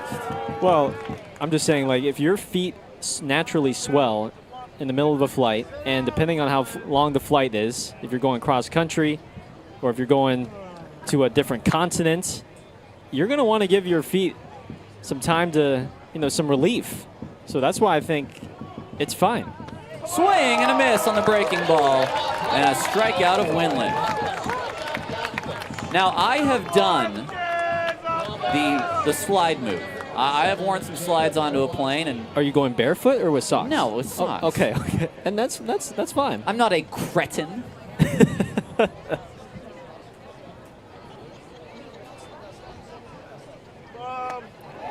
Nice pitch there. Jablonski swings through it. I have seen the Birkenstocks with no socks, and I do wonder about those folks. I really do wonder about those folks. 'Cause what are we doing? Here comes the 0-1. Fouled away. There's a celebrity in this booth right now. Not that we're going to have a celebrity third inning. Riley Elliott, current Blue Jays employee and former head of data and analytics for the Ballers, is with us in this press box visiting his hometown. That's outside. He was instrumental in the signing of Noah Milliken. Let's hear from Riley. Riley, how's it going? Put that headset on. Say hi. Hey, Tyler. How's it going? It's a pleasure to be here. Thanks for having me. How long is your little vacation? Just a couple days. Got in here Thursday night. Fly back on a red-eye Monday. Back to it. I don't see any. Had to catch a Ballers game while I was here. I don't see any Toronto gear on you. You're in the old Ballers green and gold. I'm in the old Ballers green and gold. It's good colors. That's all I gotta say. Strike 3 called. Tanner, K's Jablonski, and I'll give that K to Riley. We'll take a break and come back. Ballers will hit in the bottom of the 5th. 5-5 our score. Sit down, Jablonski. Hey, stop arguing with All right, Jablonski. Ballers fans, here comes the East Side Drive. That can only mean one thing. It's time for the Mayor Mike Hot Dog Toss. Casey is riding on the East Side bike alongside our Chief Garbage Cake Officer, Erica Carmel. There are some dogs who are bullpen pitchers, and they are going to throw some hot dogs into the stands.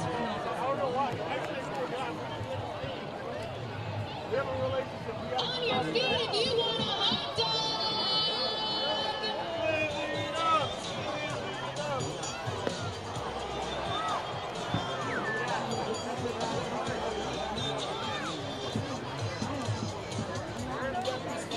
Jablonski! Shut up!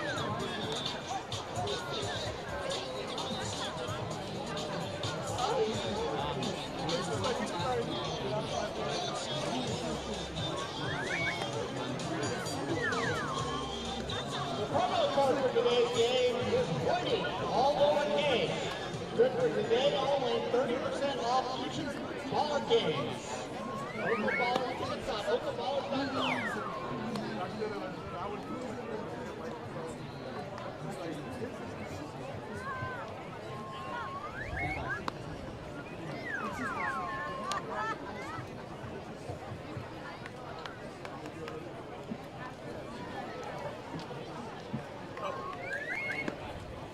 Tied up at 5 as we play into the bottom of inning 5. We've got a new pitcher on the mound in place of Christopher Bowe. This is Connor Gleisner. And Gleisner will face the lefties Kalura and Stone, and then the switch hitter of Jake Allgaier. Gleisner is a member of this team after being drafted in the Arizona draft for the Long Beach Coast. 5'10", 177, a left-hander out of Goleta. Pitched at CSU San Marcos, so probably a former teammate of current baller right-hander Jake Turk. Bowe looked good today as far as the stuff, but only as good result-wise as Tanner has. Both have allowed 5 runs. First pitch breaking ball well outside for ball 1. Yeah, 4 innings for Bowe, 5 hits, 5 runs, 4 of them earned. Struggled a little bit with control, 4 walks, but he did punch out 5. Kalura is 1 for 1, a double and a walk.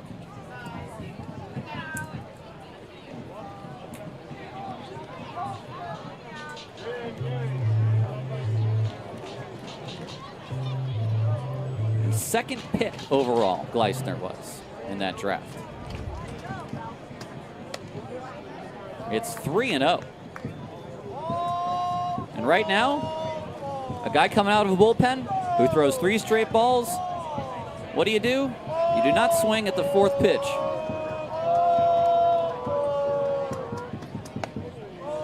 And that's a good job from Gleisner to get back in the count.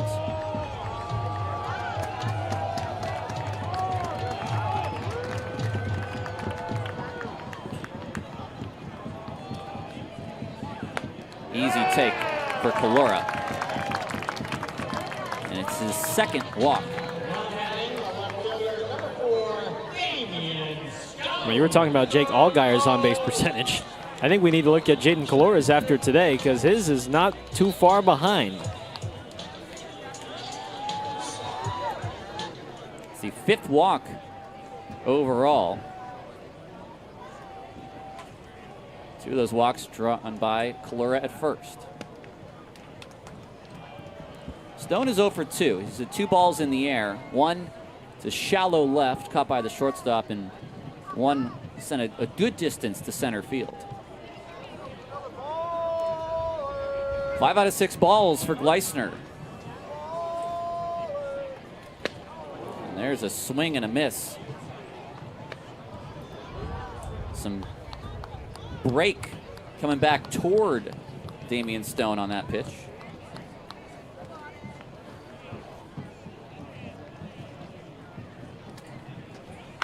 That's toward left center field. It's hit pretty well. Damian Stone, home run number 2. And it brings in 2. It's our 16th of the year on the Sonic home run tracker. And most importantly, it gives the Ballers the lead back for the 3rd time today. And how about Stone? Talk about reverse splits. Both of his home runs off lefties this year. 3 hits on the year after the slow start, but they've all been they've been huge. 3 extra base hits. He goes the other way here. Doesn't matter. You can throw righty, lefty, sidearm. He's going to find a way.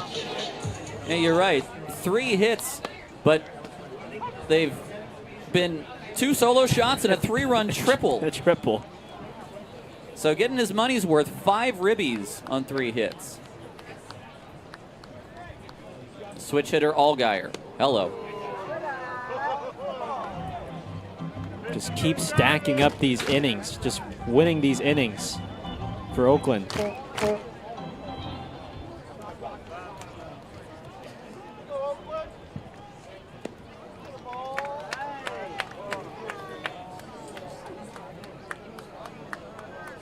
about another guy that's just seeing the ball incredibly well at the plate? A walk and a single already today.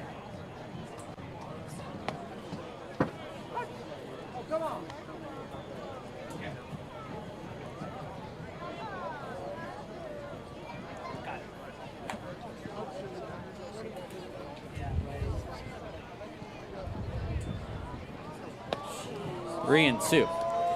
Gleisner came into the game having pitched just a 1/3 of an inning in Yuba, where he allowed a home run on 2 hits and 2 runs allowed. That's an emergency hack by Allgaier to stay alive. A walk to Calora, a 2-run home run by Stone. 3 2-run innings for the Ballers in the 1st, 2nd, and 5th. And add on the solo shot in the 3rd by Ibarra. That's your 7. Another emergency hack. And we will see an 8th pitch of this at bat.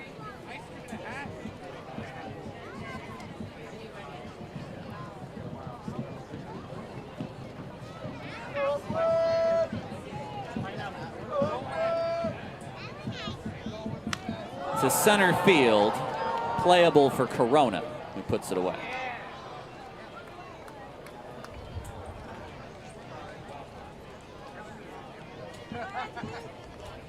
One away in the 5th. Now batting the right fielder, number 27, Noah Blight. Blight today, a walk and a strikeout looking.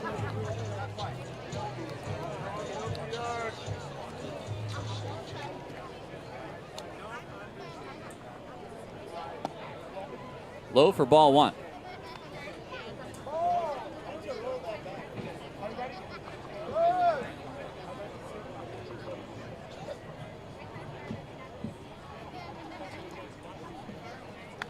Foul back, 1-1.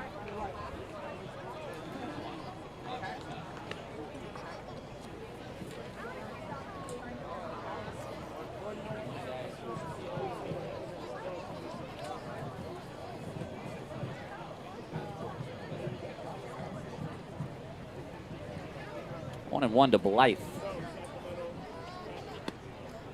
It's a nice take. Plate discipline these past couple of games has been exceptional from the Ballers.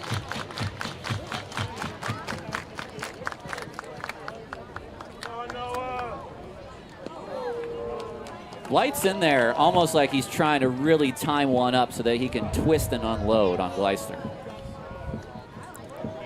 Just kind of see it in the stance and the way he goes about himself. Like when he wants to unload on the pitch. Draft eligible player. Strike on the inside. He hit .440 at Hawaii Pacific last year in the Pac West. And then his waiver for a 6-year at Nevada was revoked after a few weeks. Payoff is low, an easy take. And now we'll see a couple of 25th men battle it out between Trimble and Gleisner.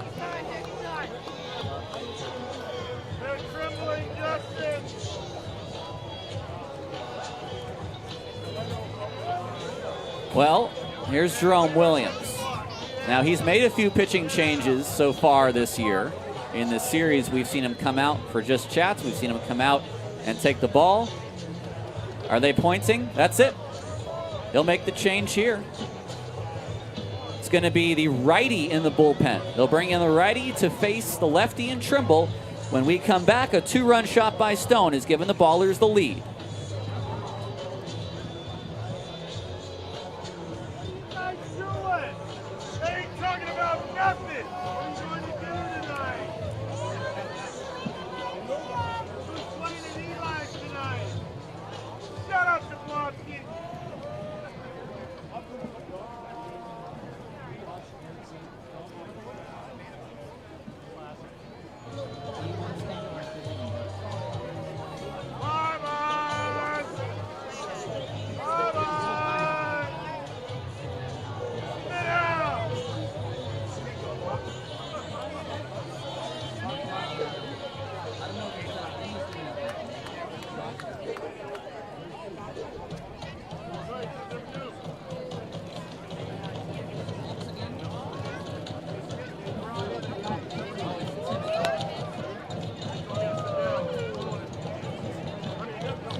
The move has been made to the bullpen for Long Beach. It's Ricky Tibbett, who we saw 2 days ago.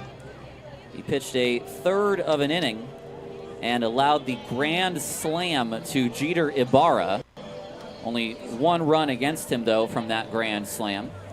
He comes in to face Justin Trimble, a man at first, and 1 out in the 5th. The Ballers have just retaken the lead on a 2-run home run by Damian Stone. Gleisner goes just a third of an inning, allowing those 2 runs. First pitch is down and away. Trimble today, a strikeout looking, tried to challenge the final and 3rd strike, but got it incorrect and then flied out to center field.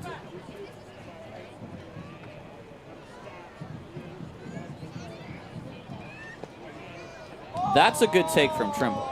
2-0.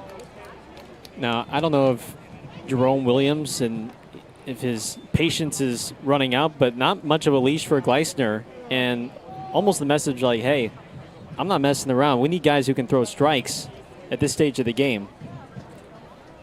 2 up. There's a strike. Well, Gleisner, as the 25th man, he has a little bit more protection than other players because you can only replace 25th men with other guys that went to the camp. And certainly they wanted to see him in a spot where they thought he could, a little higher leverage spot for him, but he's given up the lead. Trimble out of play. 2 home runs for him yesterday. Both of those solo shots. And a lot of it, too, is you're still trying to figure out your guys and what situations do they work best, given that this is just game 6.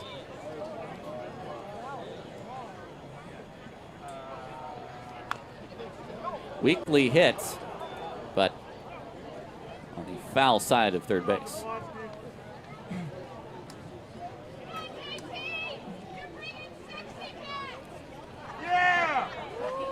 Tibbet from Chula Vista, California. 6'2", 191. Very specific.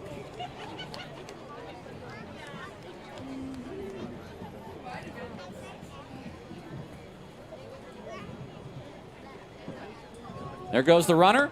It's outside. McCaffrey's throw on a bounce. And safe at second is Blythe, who almost got deked off.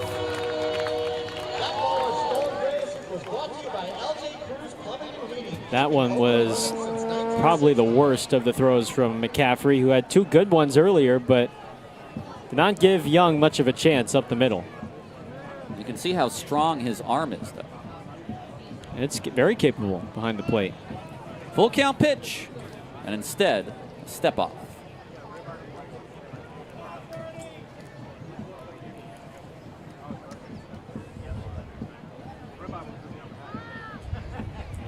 Drums beaten on this payoff. Ground ball. Blythe has got to get back. He does, and Young in time across the diamond.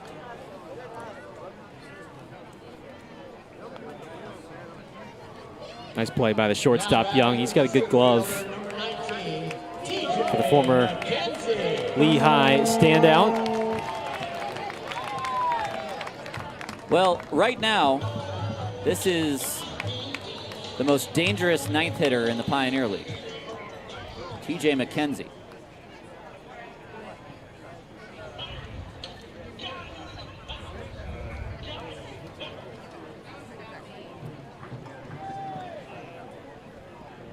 First pitch is a strike.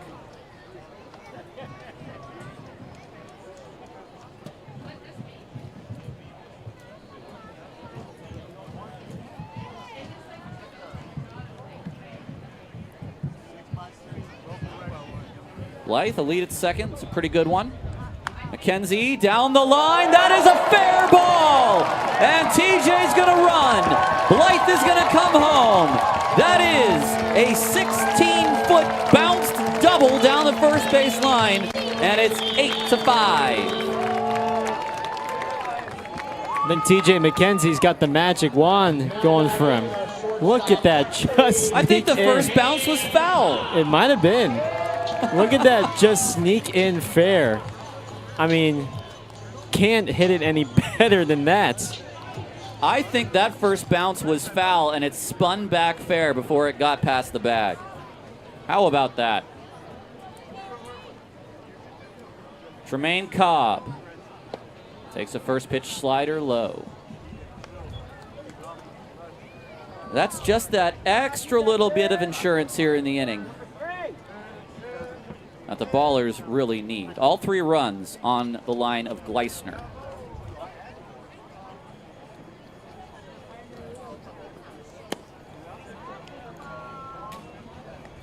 And that's one of those pitches from Tibbet.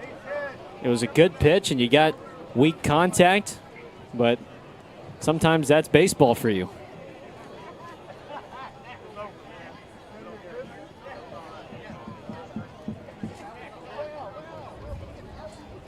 TJ to third. McKenzie's throw is not in time. That's what Kalura was trying to do earlier.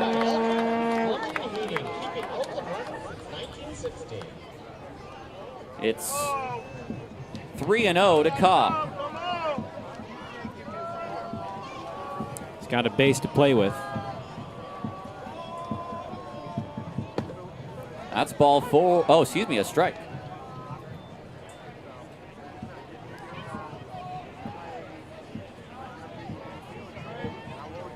I'll wait for the umpire next time.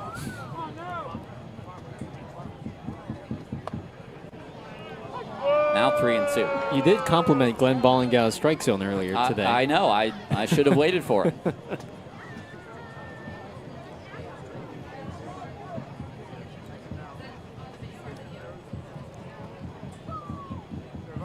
Cobb stays alive. Look, he was off balance, but it hung a little. Yeah, I don't think that's where Tippett wanted to locate that slider. But he got away with the one.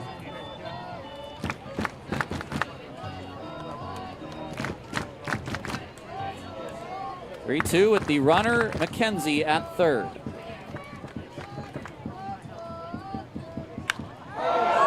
Hit pretty hard. Corona in stride for out number 3. It's a 3 spot for Oakland in the 5th. They have retaken the lead for a 3rd time. 8-5 Ballers at the end of 5. Headed to the 6th on Ballers TV.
Gabe Tanner, the first Ballers starter to get through 5 innings, and now he comes out for a 6th in an 8-5 game. We'll see McCaffrey, Young, and Pelk, 8, 9, and 1. A couple of righties and then a lefty. There is the lefty Campbell Spradling in the bullpen, and I think if you see a couple of these guys get on in front of Vest and Bess, we may see Spradling introduced at that point. McCaffrey 0 for 2, a line out to short and a strikeout swinging.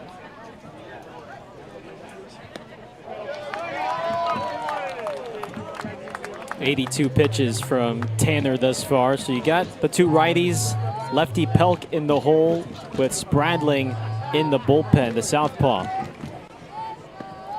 Back-to-back sliders, and that's not the first or second time that he's got McCaffrey today on that pitch.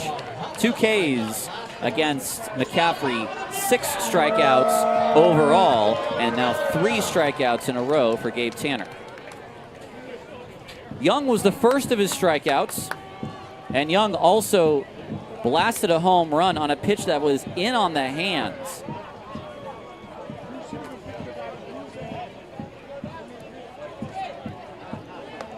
First pitch slider in for strike 1. Tanner wants to walk off this mound with the ball in his hand in the 6th.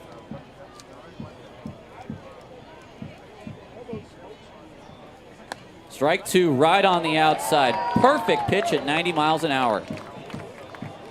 And now Young wants time. And that's what he had done so well last year, getting ahead in counts. Wasn't able to do it a whole lot on Tuesday, but has done it so far today. 0-2. Trimble, the strong throw in time. And is he money or what at third base? He's looked really smooth at third base this week. And yes, that's not a hard hit ground ball, but with the way the infield has been playing, there's been at times some unexpected hops. And the motions for the big fella, too, at 6'3". Pelk takes a ball. Pelk has 3 hits off of Tanner. 2 singles and a home run.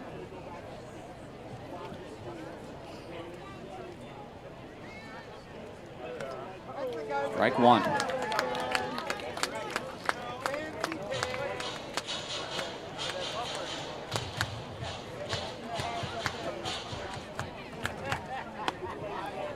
Just a touch inside.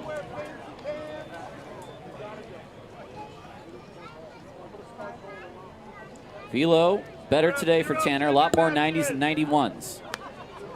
3-1 to Pelk. Pelk is just such a tough at-bat because he's a high contact hitter. Can run a little bit. Ooh, did he go? No, I think that's also the right call. A walk. And that is only the second walk allowed by Tanner today. This could well be his last batter. Yeah, you got the 2 lefties, Vest and Bess, coming up next. So very well could be Tanner's last hitter. Corona, a double and 3 at-bats today. Popped up. Ibarra to give it a look, but that is well out of play.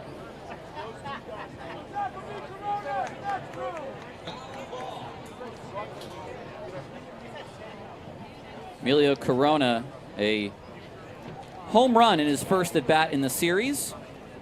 That came in Friday's contest. Down the line, over is Stone. He will have no play.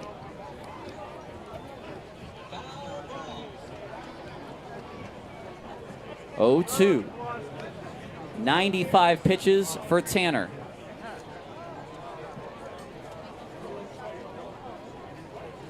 And he's not going to be happy with his performance today, but if he can get Corona, it'll be the best performance from a baller starter all week. As they check on Pelk, he gets back. And what he's given today, will it be enough? The pitch popped up. Who wants it? Somebody call it. T.J. McKenzie gave Tanner 6 innings, and he has given the Ballers a chance today in an 8-5 contest, the best start of the week by any Ballers starter, which says something about what we have seen this week. But we with quotes in Oakland, have needed that. Also, as broadcasters, we have needed that too. Let's head to the bottom of the 6th. It's 8-5 Oakland.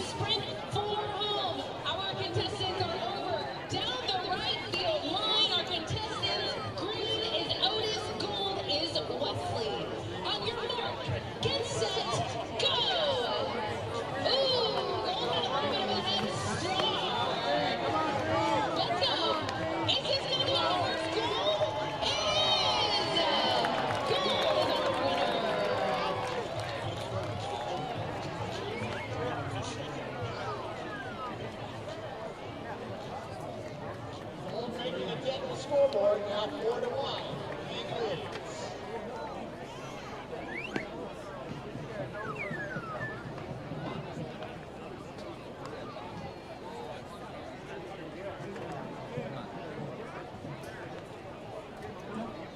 Get that promo code, folks. Woody, all lowercase, W-O-O-D-Y, 30% off any future Ballers game. You must use it tonight by midnight or it'll expire. We want to see you back out here. Woody, W-O-O-D-Y.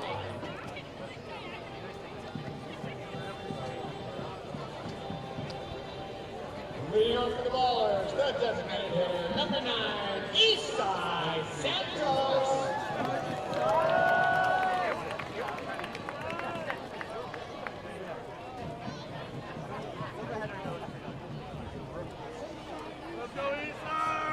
Eastside Santos stands in against Ricky Tibbett. 1-0 the count. 8-5, Ballers lead. And that's smacked down the line. This is extra bases for Santos. Ripped for 2.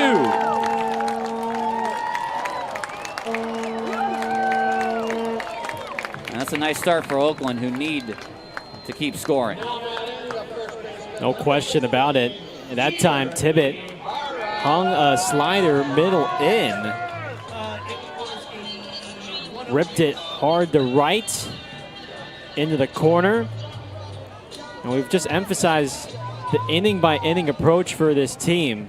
With the way things have gone and how things can literally flip with the switch. Just got to keep stacking these winning innings. Ibarra.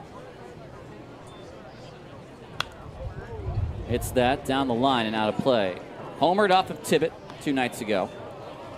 Well, let's count the innings they've won. They've won the 1st, the 3rd, and the 5th. Whereas the Coast have won the 2nd and the 4th. So that's 3 out of 5 so far. Ballers have put up a 0 in this inning. Now can they score and win a 4th inning? I mean, it literally, it feels like that. Yeah. It's like match play in golf right now. Yeah, you just take it one hole at a time.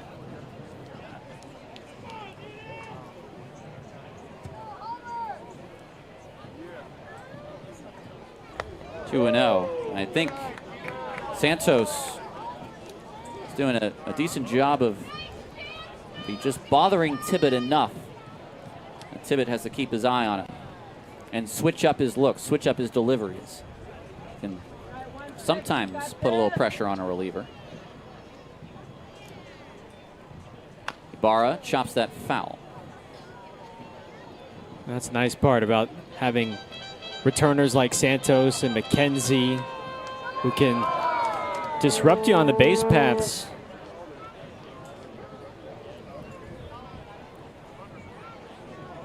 Jermaine Cobb as well.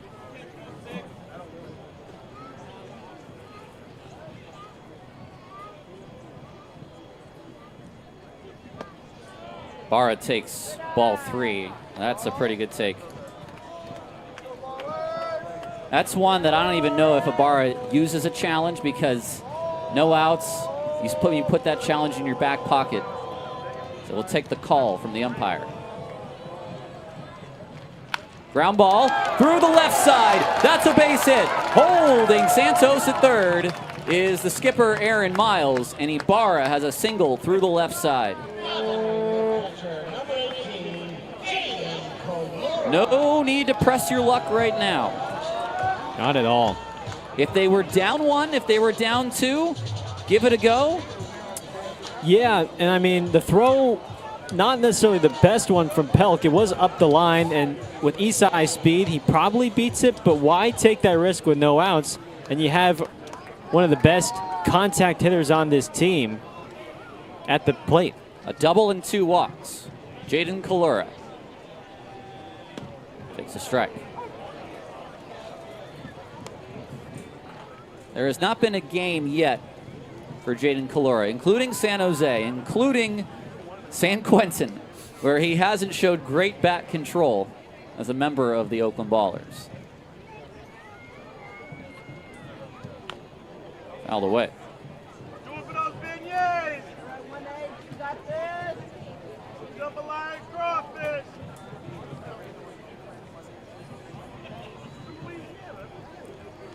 We may see Campbell Spradling. He's still ready in the bullpen, standing on that mound for the 7th.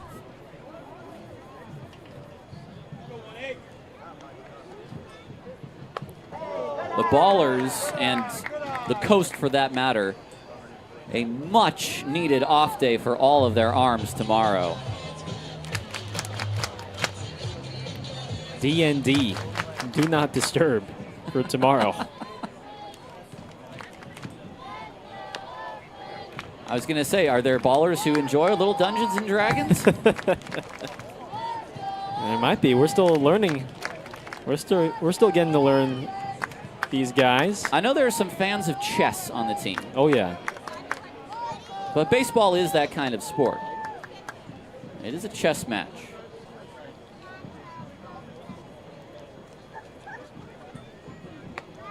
Kalura strikes out for only the second time. One away. You don't see him chase like that very often, but Tibbet just pestering him with pitch after pitch before throwing that fastball away. Stone a 2-run home run in his last at bat. Tibbet at 30 pitches.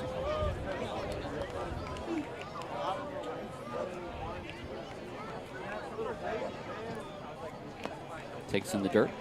Ball 1. He came into the 5th inning, faced 3 batters, gave up a RBI double to TJ McKenzie. So he's pitched 1 full inning of relief, given up 3 hits.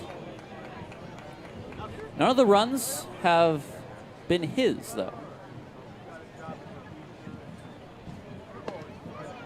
That's a nice breaking ball. TJ, or rather Damien, challenge. The challenge. 1 left. And the ballers are out of challenges. Well, on 1-0, it's not one of these 1-2, 2-1. So I think Stone may have had a few more pitches to play with there.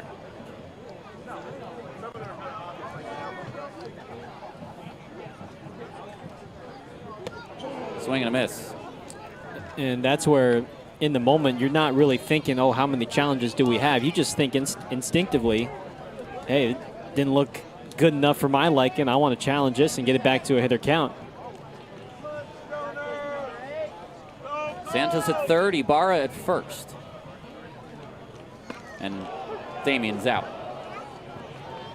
Gets backdoored on the slider, and it's back-to-back strikeouts. Tell you what, Tibbet has made some really good pitches in this 6th inning. Just locked up Stone with those sliders. Trying to escape a 2-man on, no-man out jam here and give Long Beach still a chance.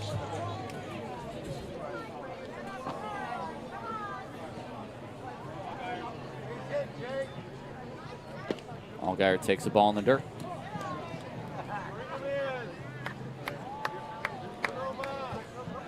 Heart of the order for Yuba. And the Yuba. Looking at Connor Cooper Vest. Heart of the order for Long Beach in the 7th. Vest, Bess, and Bardowell.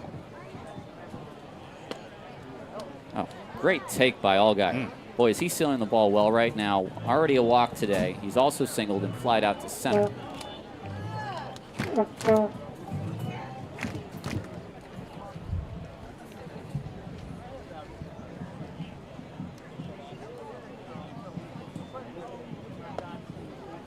Three and 0. Blythe on deck, hoping to hit with the bases loaded. Or just hoping to hit.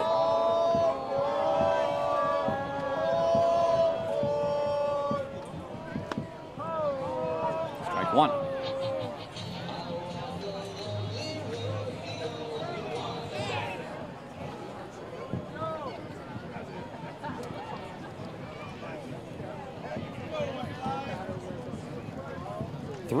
One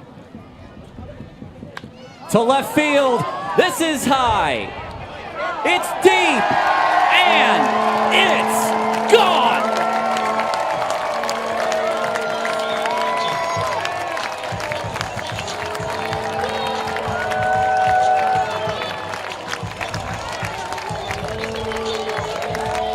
(11-5) Oakland. And that's home run number 17 on our Sonic home run tracker. I mean, that is not a bad pitch from Ricky Tibbet, and you could just tell because he was just so deflated after that homer.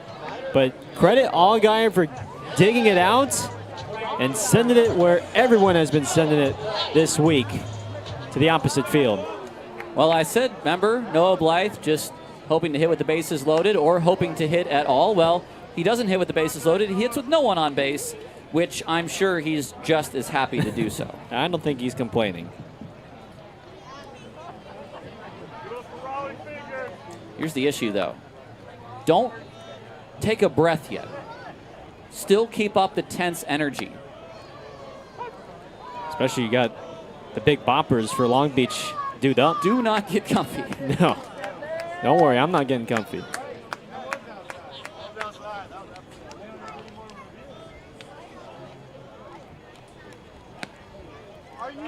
One and two.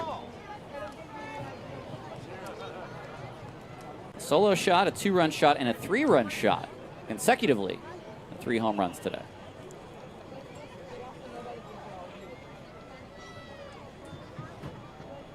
Hello.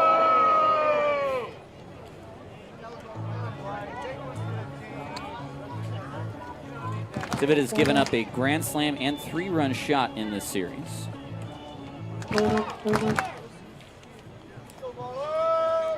He also gave up a home run in Yuba. Fouled back. Actually, I take it back. He gave up 2 home runs in Yuba. So that's the 4th that he's given up this year.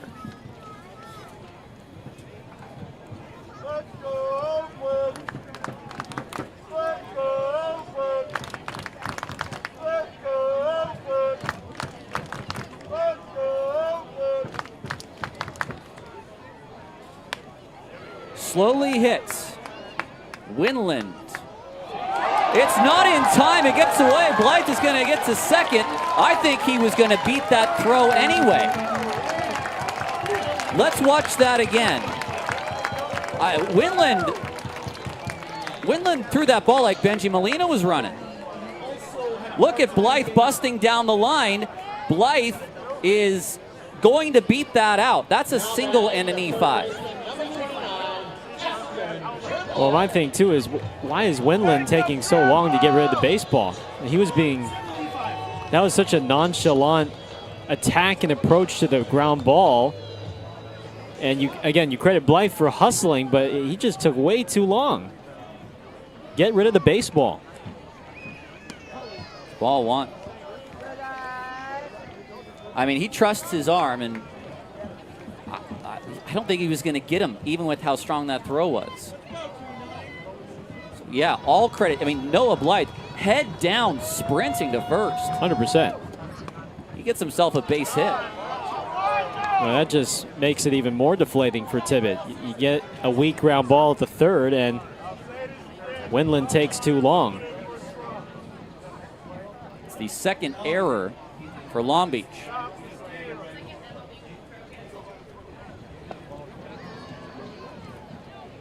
2-1 now. No swing, says Kate Hart at second base.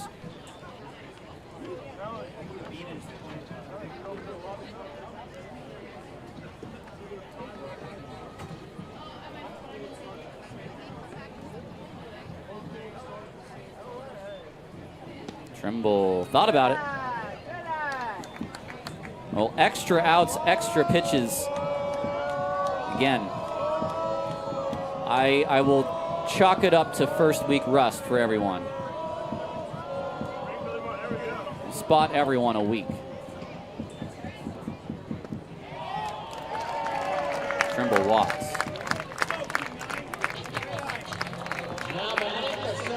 Hopefully everyone will come out refreshed next week. I think we start having some 3-2 ball games. I think we're not the only 2 teams. These 2 teams are not the only ones who could really use tomorrow off. It's the 6th inning. Let's take a look at our out-of-town scoreboard. Modesto a 9-3 victory over Red Pocket. There's TJ McKenzie with 2 outs. Swung on and fouled away. Glacier a 5-2 win over Billings. The Chuckers finally get a victory, 16-9 over Great Falls. All right, well, here's one that beats us. The Raptors and Hawks. It's Raptors 12, Hawks 15 in the top of the 9th. My goodness. Missoula and Yuba Sutter will play tonight at 6:35.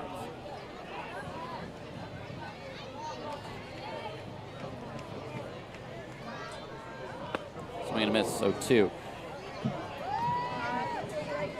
Everyone, I think, playing through these spring training first week games, I don't know what to say. They're like football scores.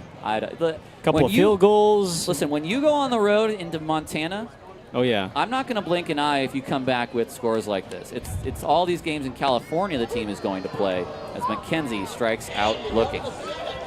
It's a big inning for Oakland as they score 3 times on 3-run shot by Jake Allgaier. They win another inning, and they are now up by 6, 11-5. Do not take that lead for granted, though, as we head to the 7th on Ballers TV.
Like my bling? Today's attendance, 2,626. The Ballers, thank you. Thank you.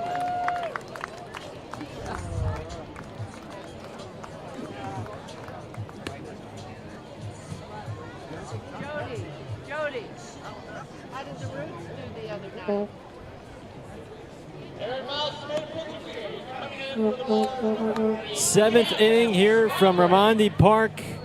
The Ballers hold a 6-run lead on the coast, looking for this Sunday Fun Day victory to finish the first half of this series before it resumes on Tuesday. Gareth Kwok, Tyler Peterson, and Oakland will dip into its bullpen for the first time today. Here in the 7th, it's the left-hander Campbell Spradling, 23-year-old from Liberty Township. Southpaw from the University of Charleston makes his second appearance in the Ballers uniform. 2 lefties to start off. Vest and Bess before facing the righty Bardowell. 0-1 on Vest, who is 1 for 2 with an RBI hit, a single in the second. 1 ball and 1 strike. An excellent debut for Spradling on Thursday. 2 2/3 scoreless with 2 strikeouts in his Ballers debut.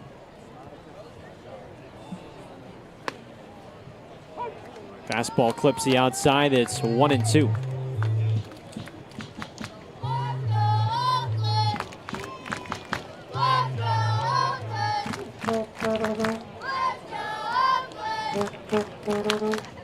Into right center, and it squeaks through for a leadoff knock. It's just a good piece of hitting by Vest. That swing stayed through the zone quite a long time. He was a little bit off balance on the breaking ball, but just held the bat head out of there. And that's a solid single. Not hit terribly hard at all, just 67, but that's good enough. So 1 lefty faced. Here's the next lefty, Cuba Bess, who has power. There's a strike. Gabe Tanner, not his best stuff, not his prettiest stuff, but funny enough, it's what the Ballers needed today. Trending in the right direction as far as all starters are concerned. 6 innings, 6 strikeouts, like to see his strikeout numbers up. Still allowed the 9 hits, the 5 runs, and the 3 walks, but he has given his team a chance to win today with those 6 innings. Perfect fastball from Spradling, 1-2. It's 5 runs on paper, but it feels like 3 runs, considering how high scoring these games have been.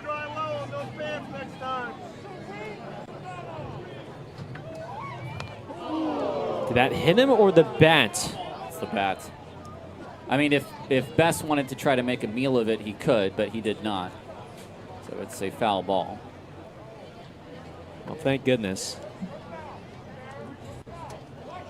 Bardowell, the righty, is on deck.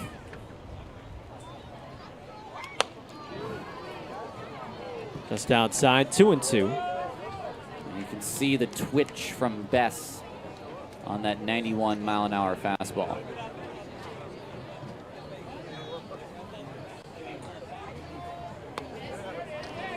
Trying to find that outside corner. 3-2.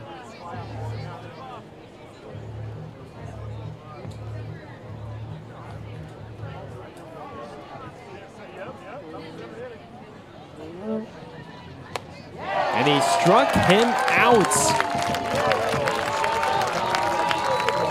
Fastball outside. It's the pitch that lefties have crushed all week long. But one of the best power hitters swung through it that time. Well, the difference there is that was up at the top of the zone, and Bess could not catch up to it. I like Spradling attacking Bess. A 6-run lead, you need to go get your outs. Bardowell digs in and pops it up foul.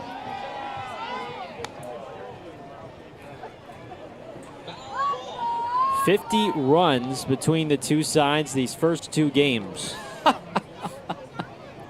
First 2 or first 3? These first 2. Oh, my Lord. Do you want me to add up? No, I'm all right now.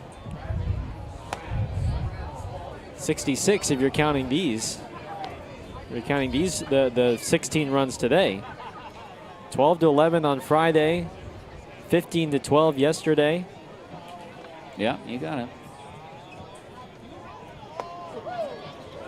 1 ball, 2 strikes. Oh, we have a balk on Spradling. No pitch. The first base umpire, Alex Chavez, said Spradling did not come all the way set because he brought the hands in together and brought them down to his belt. So that, to me, makes it seem like he did not come fully set. Well, that would be a mistake then. So instead of 1-2, no pitch, 1-1. Now Spradling steps off.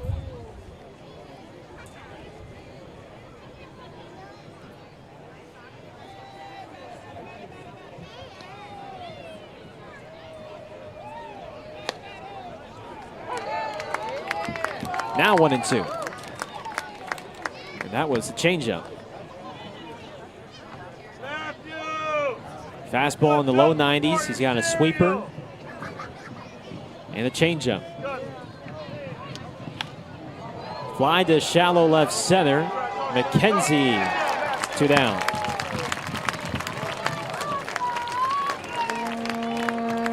Nice job burying the fastball in on those hands there.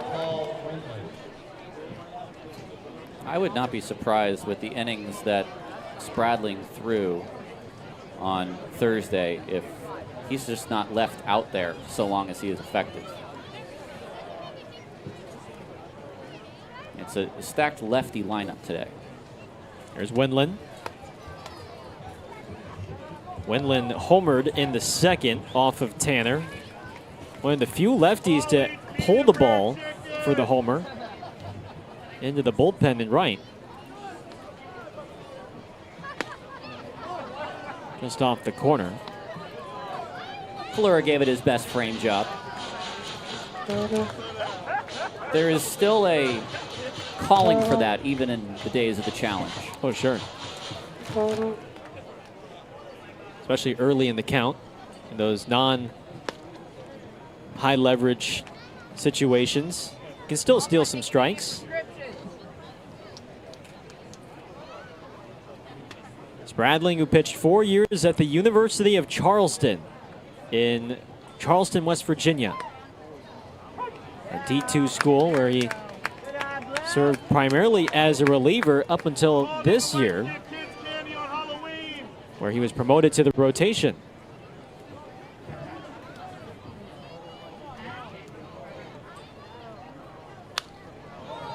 Out of play, 3-2. Well, he blew away Best with a fastball at the top of the zone.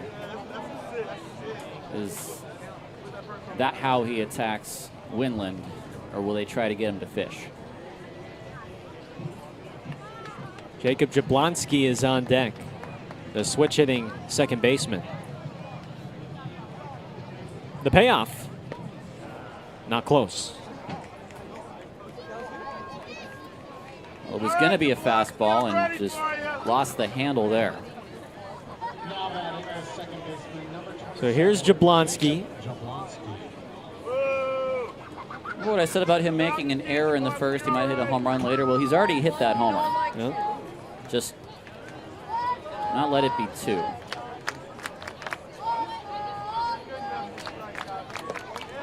That is a beautiful changeup. 0-1. I would throw that until he lays off.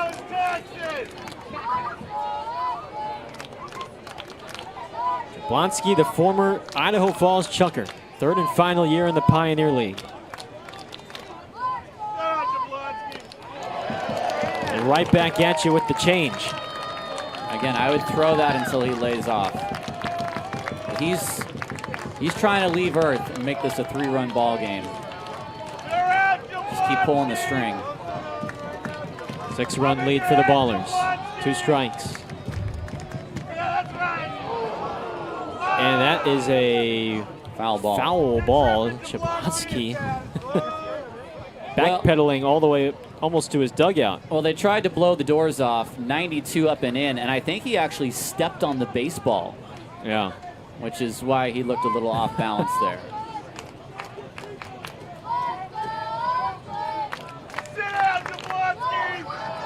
18 home runs a year ago with the Chuckers. The 2nd straight season with at least 17 home runs hit.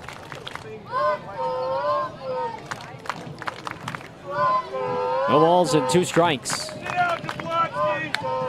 Line to left, but Stone is there. Inning over. Scoreless 7th from Spradling. Time to stretch here in Raimondi. 11-5 Oakland on Ballers TV.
Seventh inning. Ballers up to bat, leading 11-5 on this Sunday afternoon, and Long Beach will use its 3rd reliever of the day. It's Julian Hernandez, the right-hander from Palo Alto. Second time he has appeared in this series. And he'll face the top of the lineup, Tremaine Cobb, Isai Santos, and Jeter Ibarra against Hernandez. First pitch is a strike. Time now for our AC Transit Road to the Show, and we do have an update from across the bay from Oracle Park. Former baller Tyler Davis pitching this afternoon for the White Sox. And he has spun an inning and 2/3 of scoreless relief. The White Sox down just 3 against the Giants. Well, that's the best of both worlds. The Giants winning and Tyler Davis not giving up any runs. 26 pitches, 20 of them have been strikes. That is it for him. Sir Anthony Dominguez is taking over now. A very regal title as well, Sir Anthony. Sir Anthony Dominguez. 2 balls and a strike on Tremaine. Now 2-2. Hernandez pitched on Friday in the series opener. Gave up 4 runs on 2 hits in an inning and 2/3 with 3 walks and a couple of strikeouts.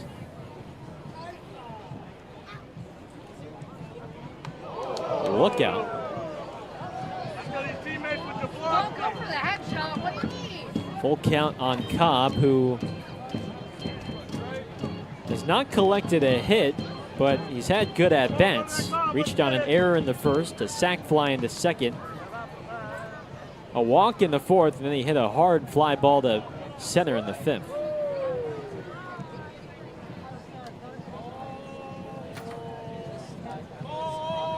Three-two. And he stays alive. By the way, it is 2,626, rather delightfully even attendance. Yes. We have thoroughly enjoyed the turnout this week for the first half of this 12-game homestand. Cobb grounds out to Jablonski, 1 away. Between opening night Tuesday, ring night Wednesday, Too Short and Gary Payton in the house on Thursday.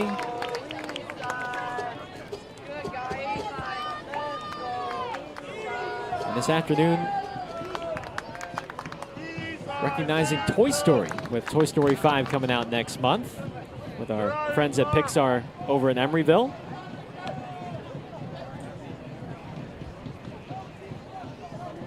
I still have to get caught up on Toy Story 4. I do as well.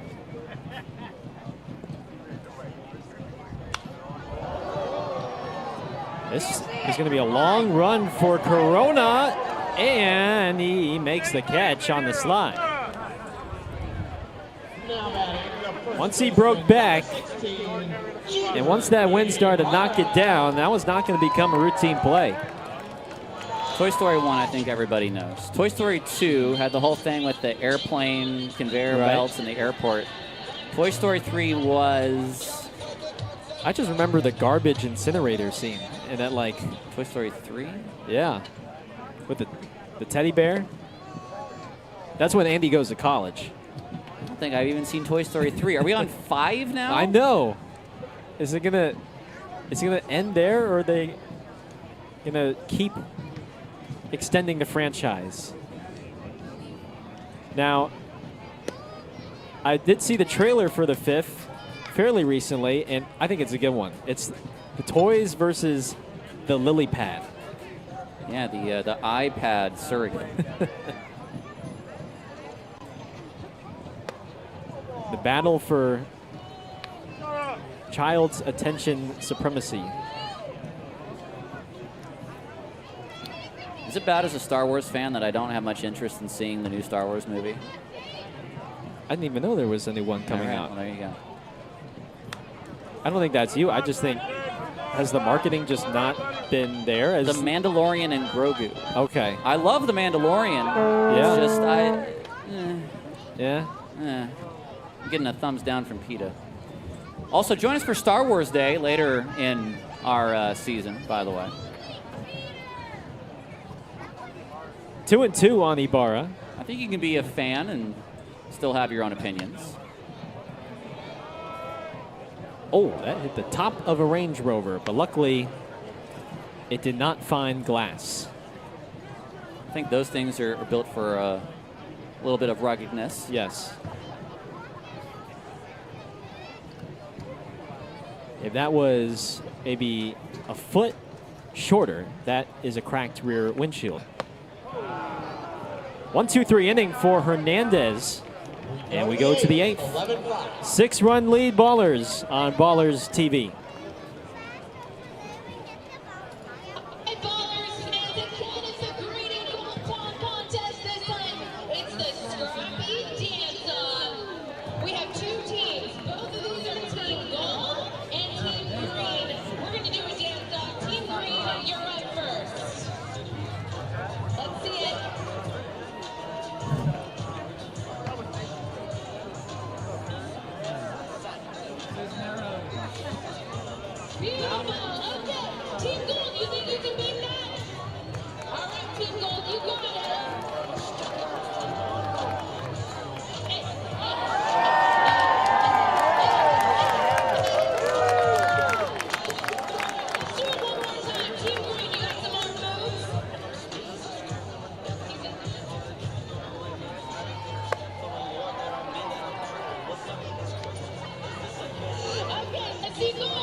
Gold takes the final round, but it's too late. Green wins 4-2.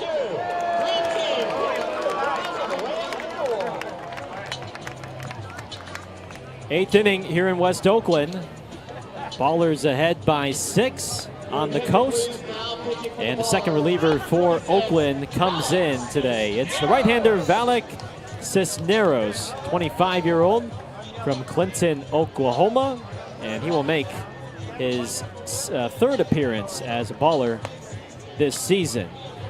Nice work from Campbell Spradling, the lefty, to subdue the middle of Long Beach's lineup. Well, it's another scoreless inning. He allows a hit, a walk, but he strikes out a batter and gets out of the jam. The first inning all game where neither team has scored. That was the 7th. Cisneros has struck out 4 in 2 2/3 innings to start his baller career. This is McCaffrey who takes outside. I think the most disappointing part of this week is the Ballers feel they have a good bullpen. The bullpen has pitched well, and they really have not been able to get these guys in the roles and innings in which they've wanted them to get. So you see here trying to establish an 8-9 bridge. Cisneros coming in. You're probably going to see Braden Nelson in the 9th. 2 balls and a strike on McCaffrey. McCaffrey's been swinging through sliders all day, and Cisneros has a good one. So the question is, does he see it with 1 strike or 2? And I think as Jim Diedrich has learned this week, I mean, you can have the plan that you want, but if things don't go necessarily how you expected, especially from the starters, it shakes things up. Forces guys to be used in situations that they haven't quite anticipated. Leadoff walk brings up Young now.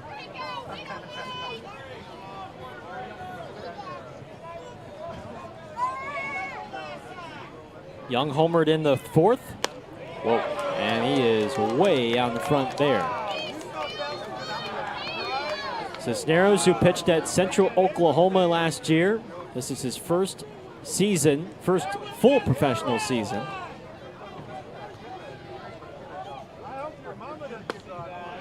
There's that slider. It's a beauty. Nothing in 2. Don't go away from it now. Just go right back to it. Young has to beat you on it at this point.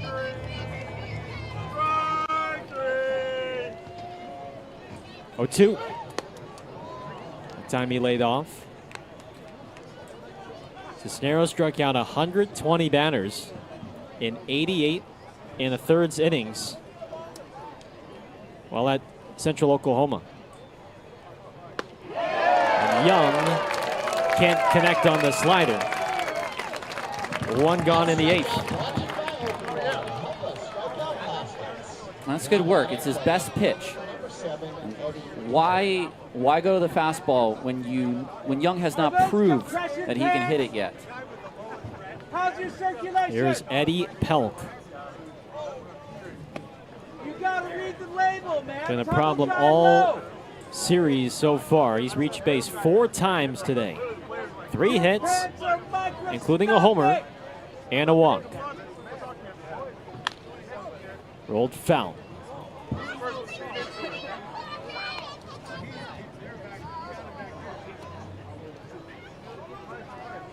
Pelk was a former two-way player at San Diego, former left-handed pitcher, before then focusing solely as a position player in junior college. Calm down, Edward. And he's had 2-1. You put those out in the shoehorn? They're tiny. Cisneros wants a new baseball.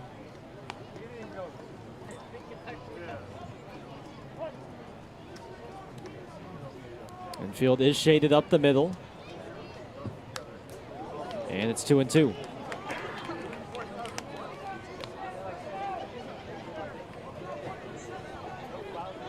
Eddie, are you old enough to have tattoos? On deck is Corona. He went to Grand Canyon. That is an impressive take from Pelk. 3-2. Especially for a guy that wants to swing the bat. 3 for 3 today with that home run. Edward Joseph, now! McCaffrey is at first. And Cisneros walks his second batter of the frame. Now batting is center fielder number 11, Emilio Cabrera. What you don't want to do is have ducks on the pond for the middle of their order. Vest and Bess looming, but first here's Corona.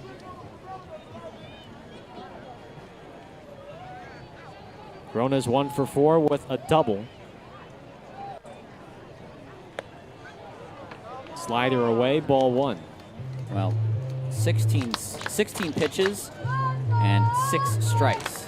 That is not where you want to be if you're Cisneros.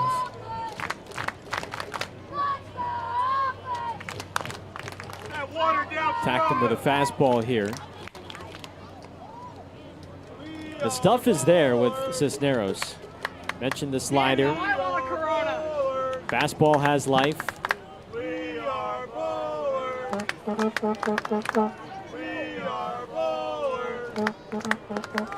There's the slider, and it's 1-2 now.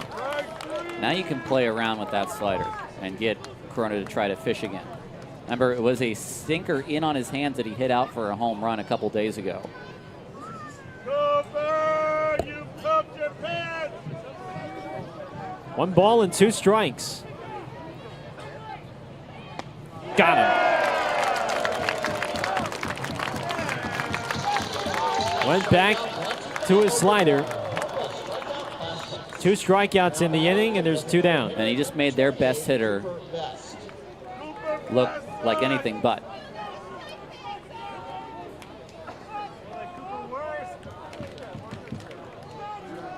Vest now stands in. He's been on base 3 times. A couple of singles and a walk.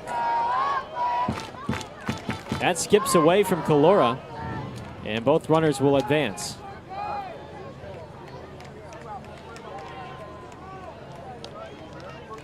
Cooper, I know your middle name. I'm reading your stats.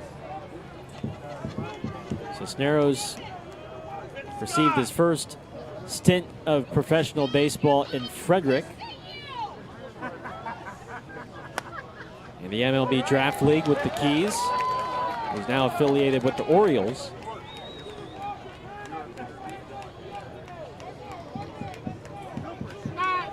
Now taking his talents across the country here in Oakland. Time to come inside. The street lights are on. Rolled to second. He's going inside. Allgaier, the flip in time. Cisneros a scoreless eighth. Bonamate coming up. 11-5, Oakland. All right, Ballers fans, I'm here in our brand new field-side seats, going to crown our Ballers fan of the game. In my hand is a signed ball from our Charlie Hurley. We have a Waylon in the house. Waylon, here's your signed ball. Waylon, you're a Ballers fan of the game.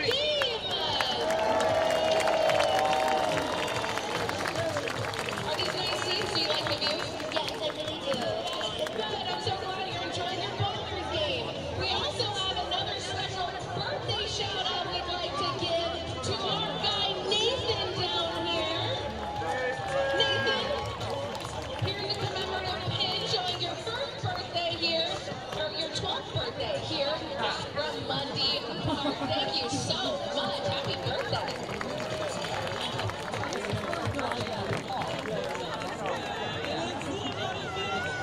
It's all over. Oakland are Pioneer League champions in 2025. Hey, Ballers fans, we love you guys, we cherish you guys, we love that you were with us the whole season. I know for me, it means the world seeing all you guys out here supporting us. The Oakland 68s, they show up a lot. It's fantastic. It brings, vibes and energy to the stadium. It really encourages us to play better and just play for Oakland. Ballers fans, you guys are the reason why we're here. One thing we travel is how hard it is to come around and play. Thank you, Ballers fans. We appreciate all your support. That really makes a world of difference and really makes it enjoyable to come out here and play games. Show up, show out, be loud. Thanks for bringing up the championship back. Yes, you guys are it. Thank you, Ballers fans. Bonamate for Oakland. One last chance to tack on a few more runs. 11-5 lead. Calora, Stone, and Allgaier, 4, 5, and 6 will take on Hernandez, who pitched a 1-2-3 seventh. And that has been the only 1-2-3 inning pitched by a Long Beach thrower today. Have not seen very many in this series thus far. Here is Calora.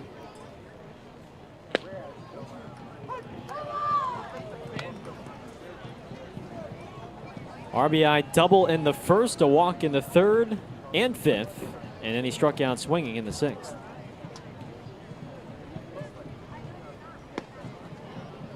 No balls and 2 strikes.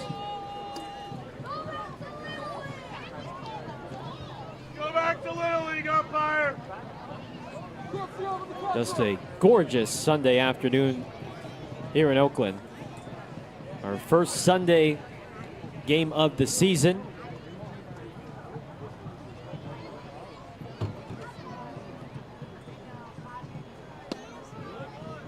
Just a bit inside.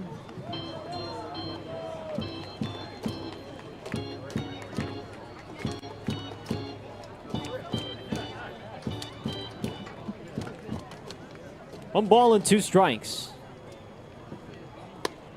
Up high. Tyler, you and I had the chance to walk around Prescott Market before the game and take in the festivities a little bit. Yeah, the Sunday farmers market before every game. It's a great scene, and all year round at that. I had a delicious donut and a Vietnamese iced coffee. They were calling your name when we were walking along the street, right? Were they? If so, I ignored my public. Oh, okay. I just remember you saying, I'm going to get back and get ready. Like, I'm going to go get this Vietnamese iced coffee. Oh, the Vietnamese iced coffee was definitely calling my name. Oh, yeah. Definitely. 2-2. Grounded softly up the middle, and a nice play from Jablonski. Retires Calora. That's my mistake. I didn't realize how metaphorical you were being. Okay. I just want to be loved, yes. Gareth. That's now I know.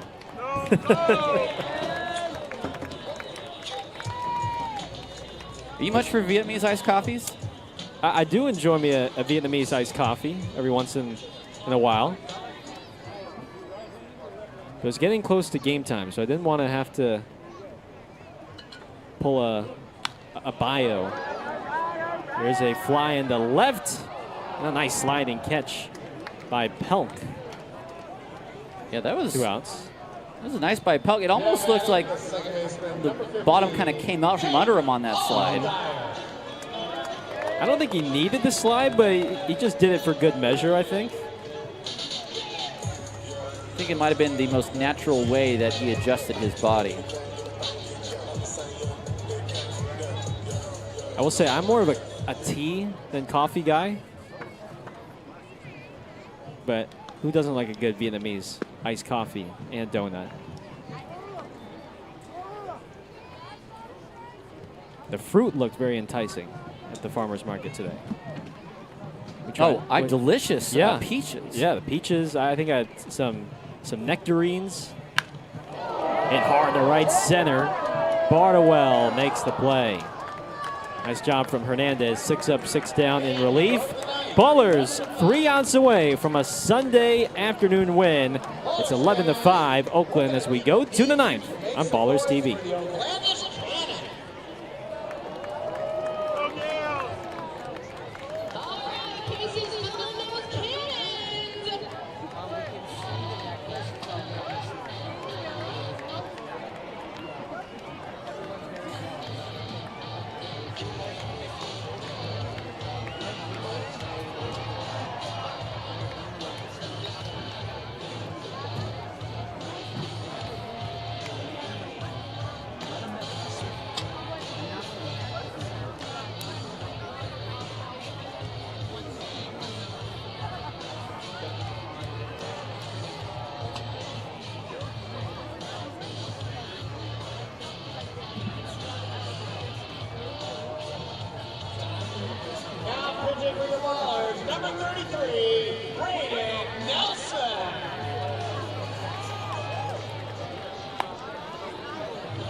Oakland needs 3 more outs to finish off this Sunday afternoon contest and take 2 of the first 3 against Long Beach.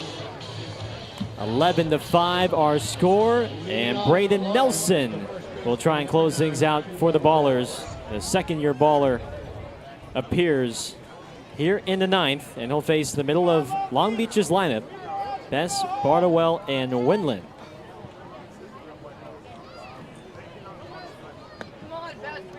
First pitch is inside.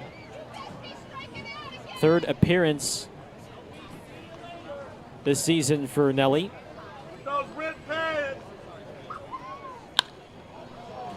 Flied to right center. McKenzie has it for the first down. Now batting the right fielder, number 35, Matthew Bardowell. Gabe Tanner threw 6 innings of 5-run ball with 6 strikeouts. The first 5+ inning start by a baller this season. 11 runs on 11 hits for Oakland. Scored in 5 of the first 6 innings, including 3 each in the 5th and 6th.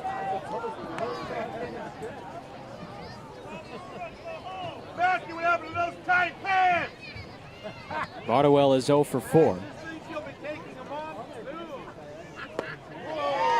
Good fastball on the inside, 2-1.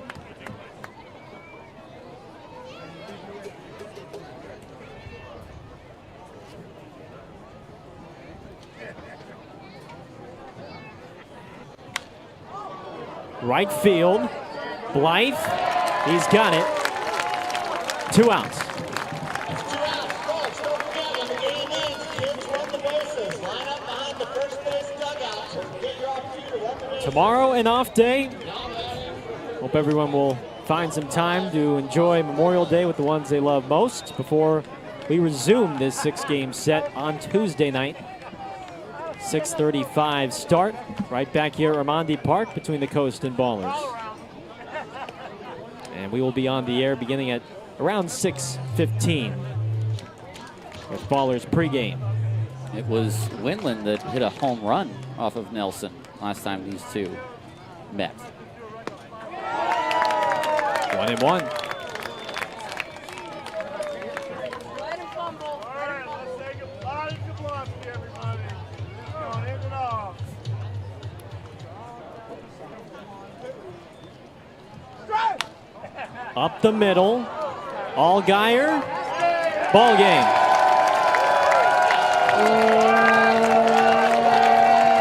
Ballers have won 2 of the first 3 against Long Beach. On Friday, a come-from-behind win, down 7. Yesterday, Long Beach rallied with 4 to snatch the potential victory away, but today, a dominant outing from Oakland, sending us to a much-deserved off day tomorrow.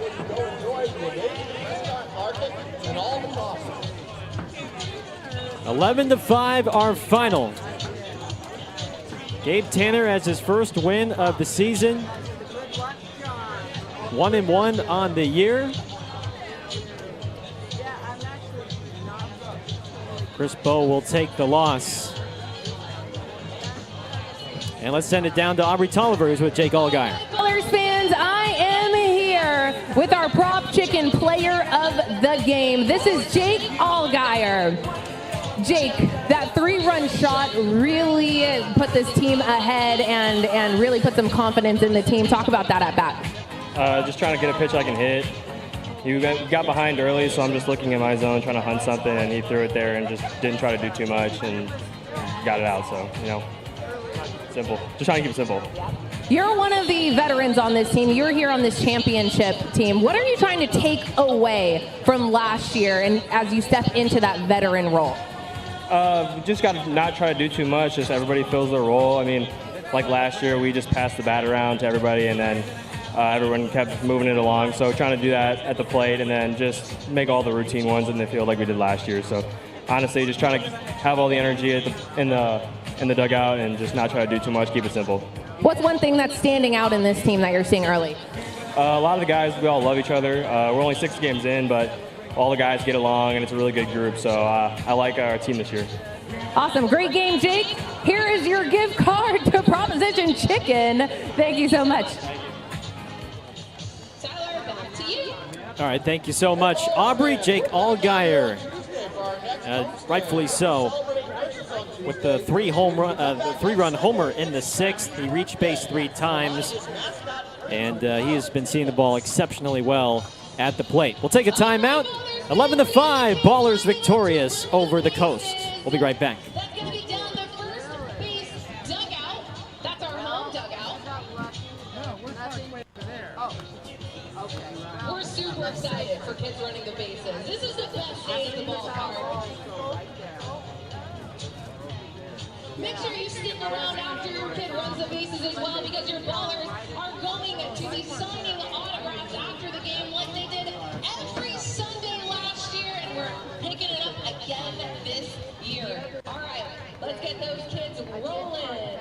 But on the other side of the street, because it's still sketchy, but I was getting desperate.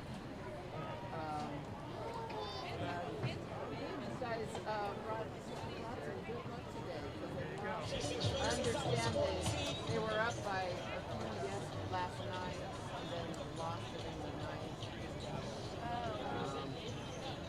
Well, my friends raced the 5th place last year, and they were way behind, and then they ended up winning.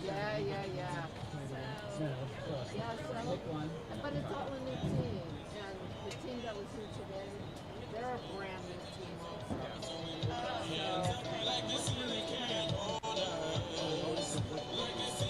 They just started. This is their kind of debut, and I think showing back here that one of the other guys that started the team here has moved on to start other teams along the West Coast.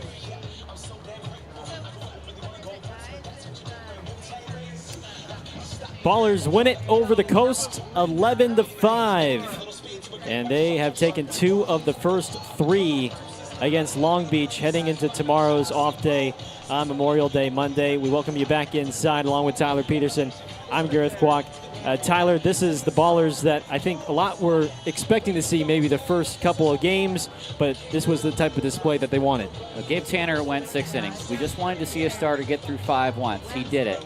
And in the Pioneer League, 5 runs is something you can come back from. So great job for Gabe, who had the big inning in the second, giving up the 4. To settle down, only allowed 1 more run after that. 4 scoreless innings. That is giving your team a chance to win. He did so today. He threw over 90 pitches. And then he handed it off to the bullpen, who again were fantastic, Gareth. Just 1 hit in 3 innings. Yeah, Campbell's Bradling a scoreless 7th. Alex Cisneros, 2 strikeouts in the scoreless 8th. Brandon Nelson, a 1-2-3 9th. Bullpen performed, and again, the offense exploded for 11 runs. Time now for our Ava Energy electrifying play of the game.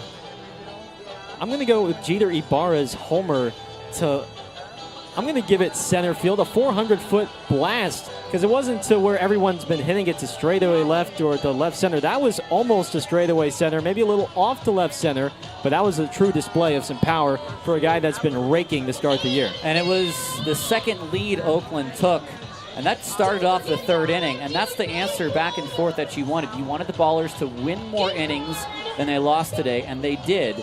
They won 4 innings out of the 9, and Long Beach only won 2 of them. So that home run was a big, nice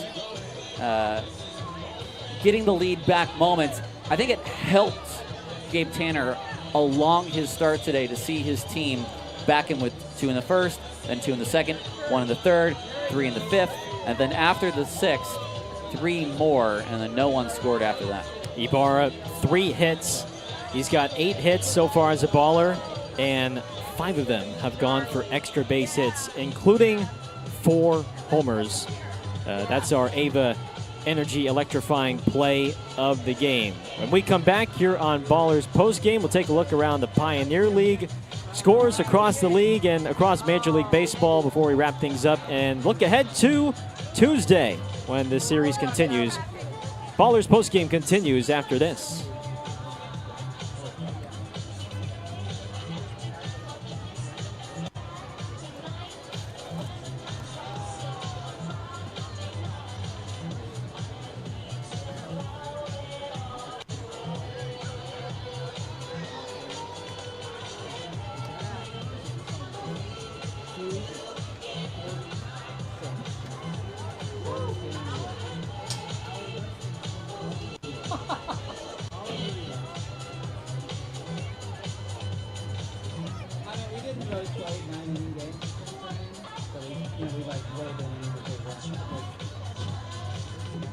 Oh, you mean the last one?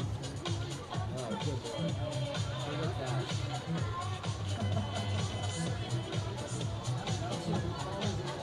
You know what? It's not been a great present.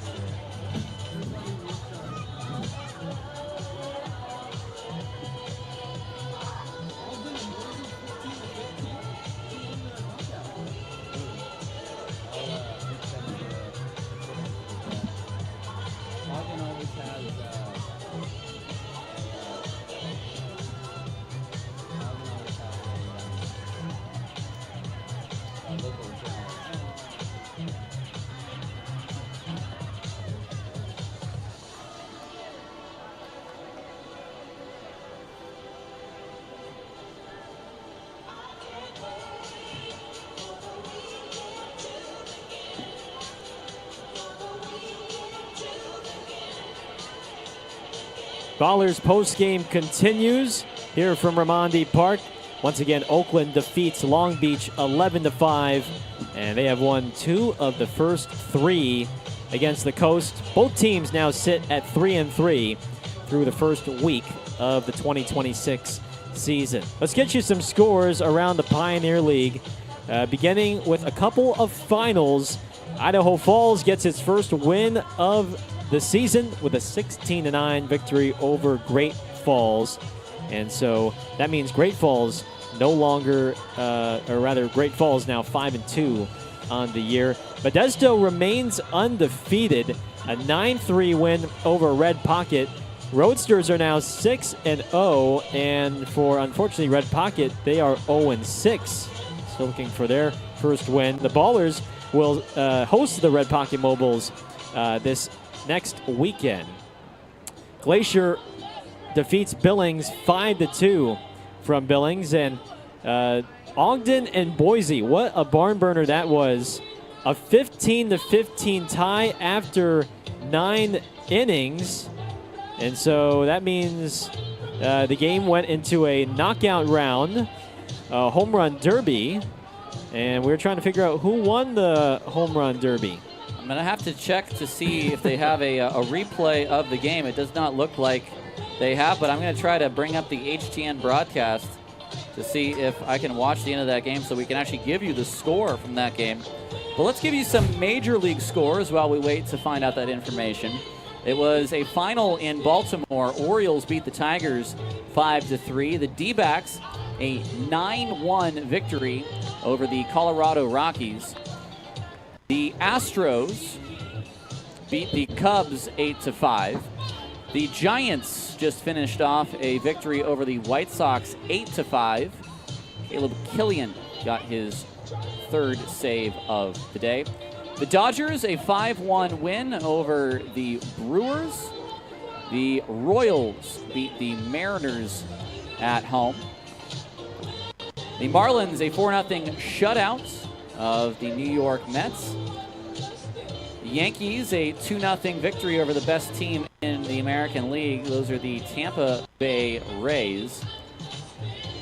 The Guardians, a 3-1 interleague victory over the Phillies. The Twins, 6-5 winners over the Red Sox. Pirates 4, Blue Jays 1 in Toronto. And one game postponed today, the Cardinals and Reds. They will make that game up. They've already decided on August the 17th. Okay.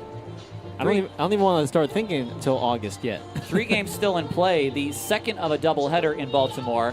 It's Tigers 2, Orioles 1.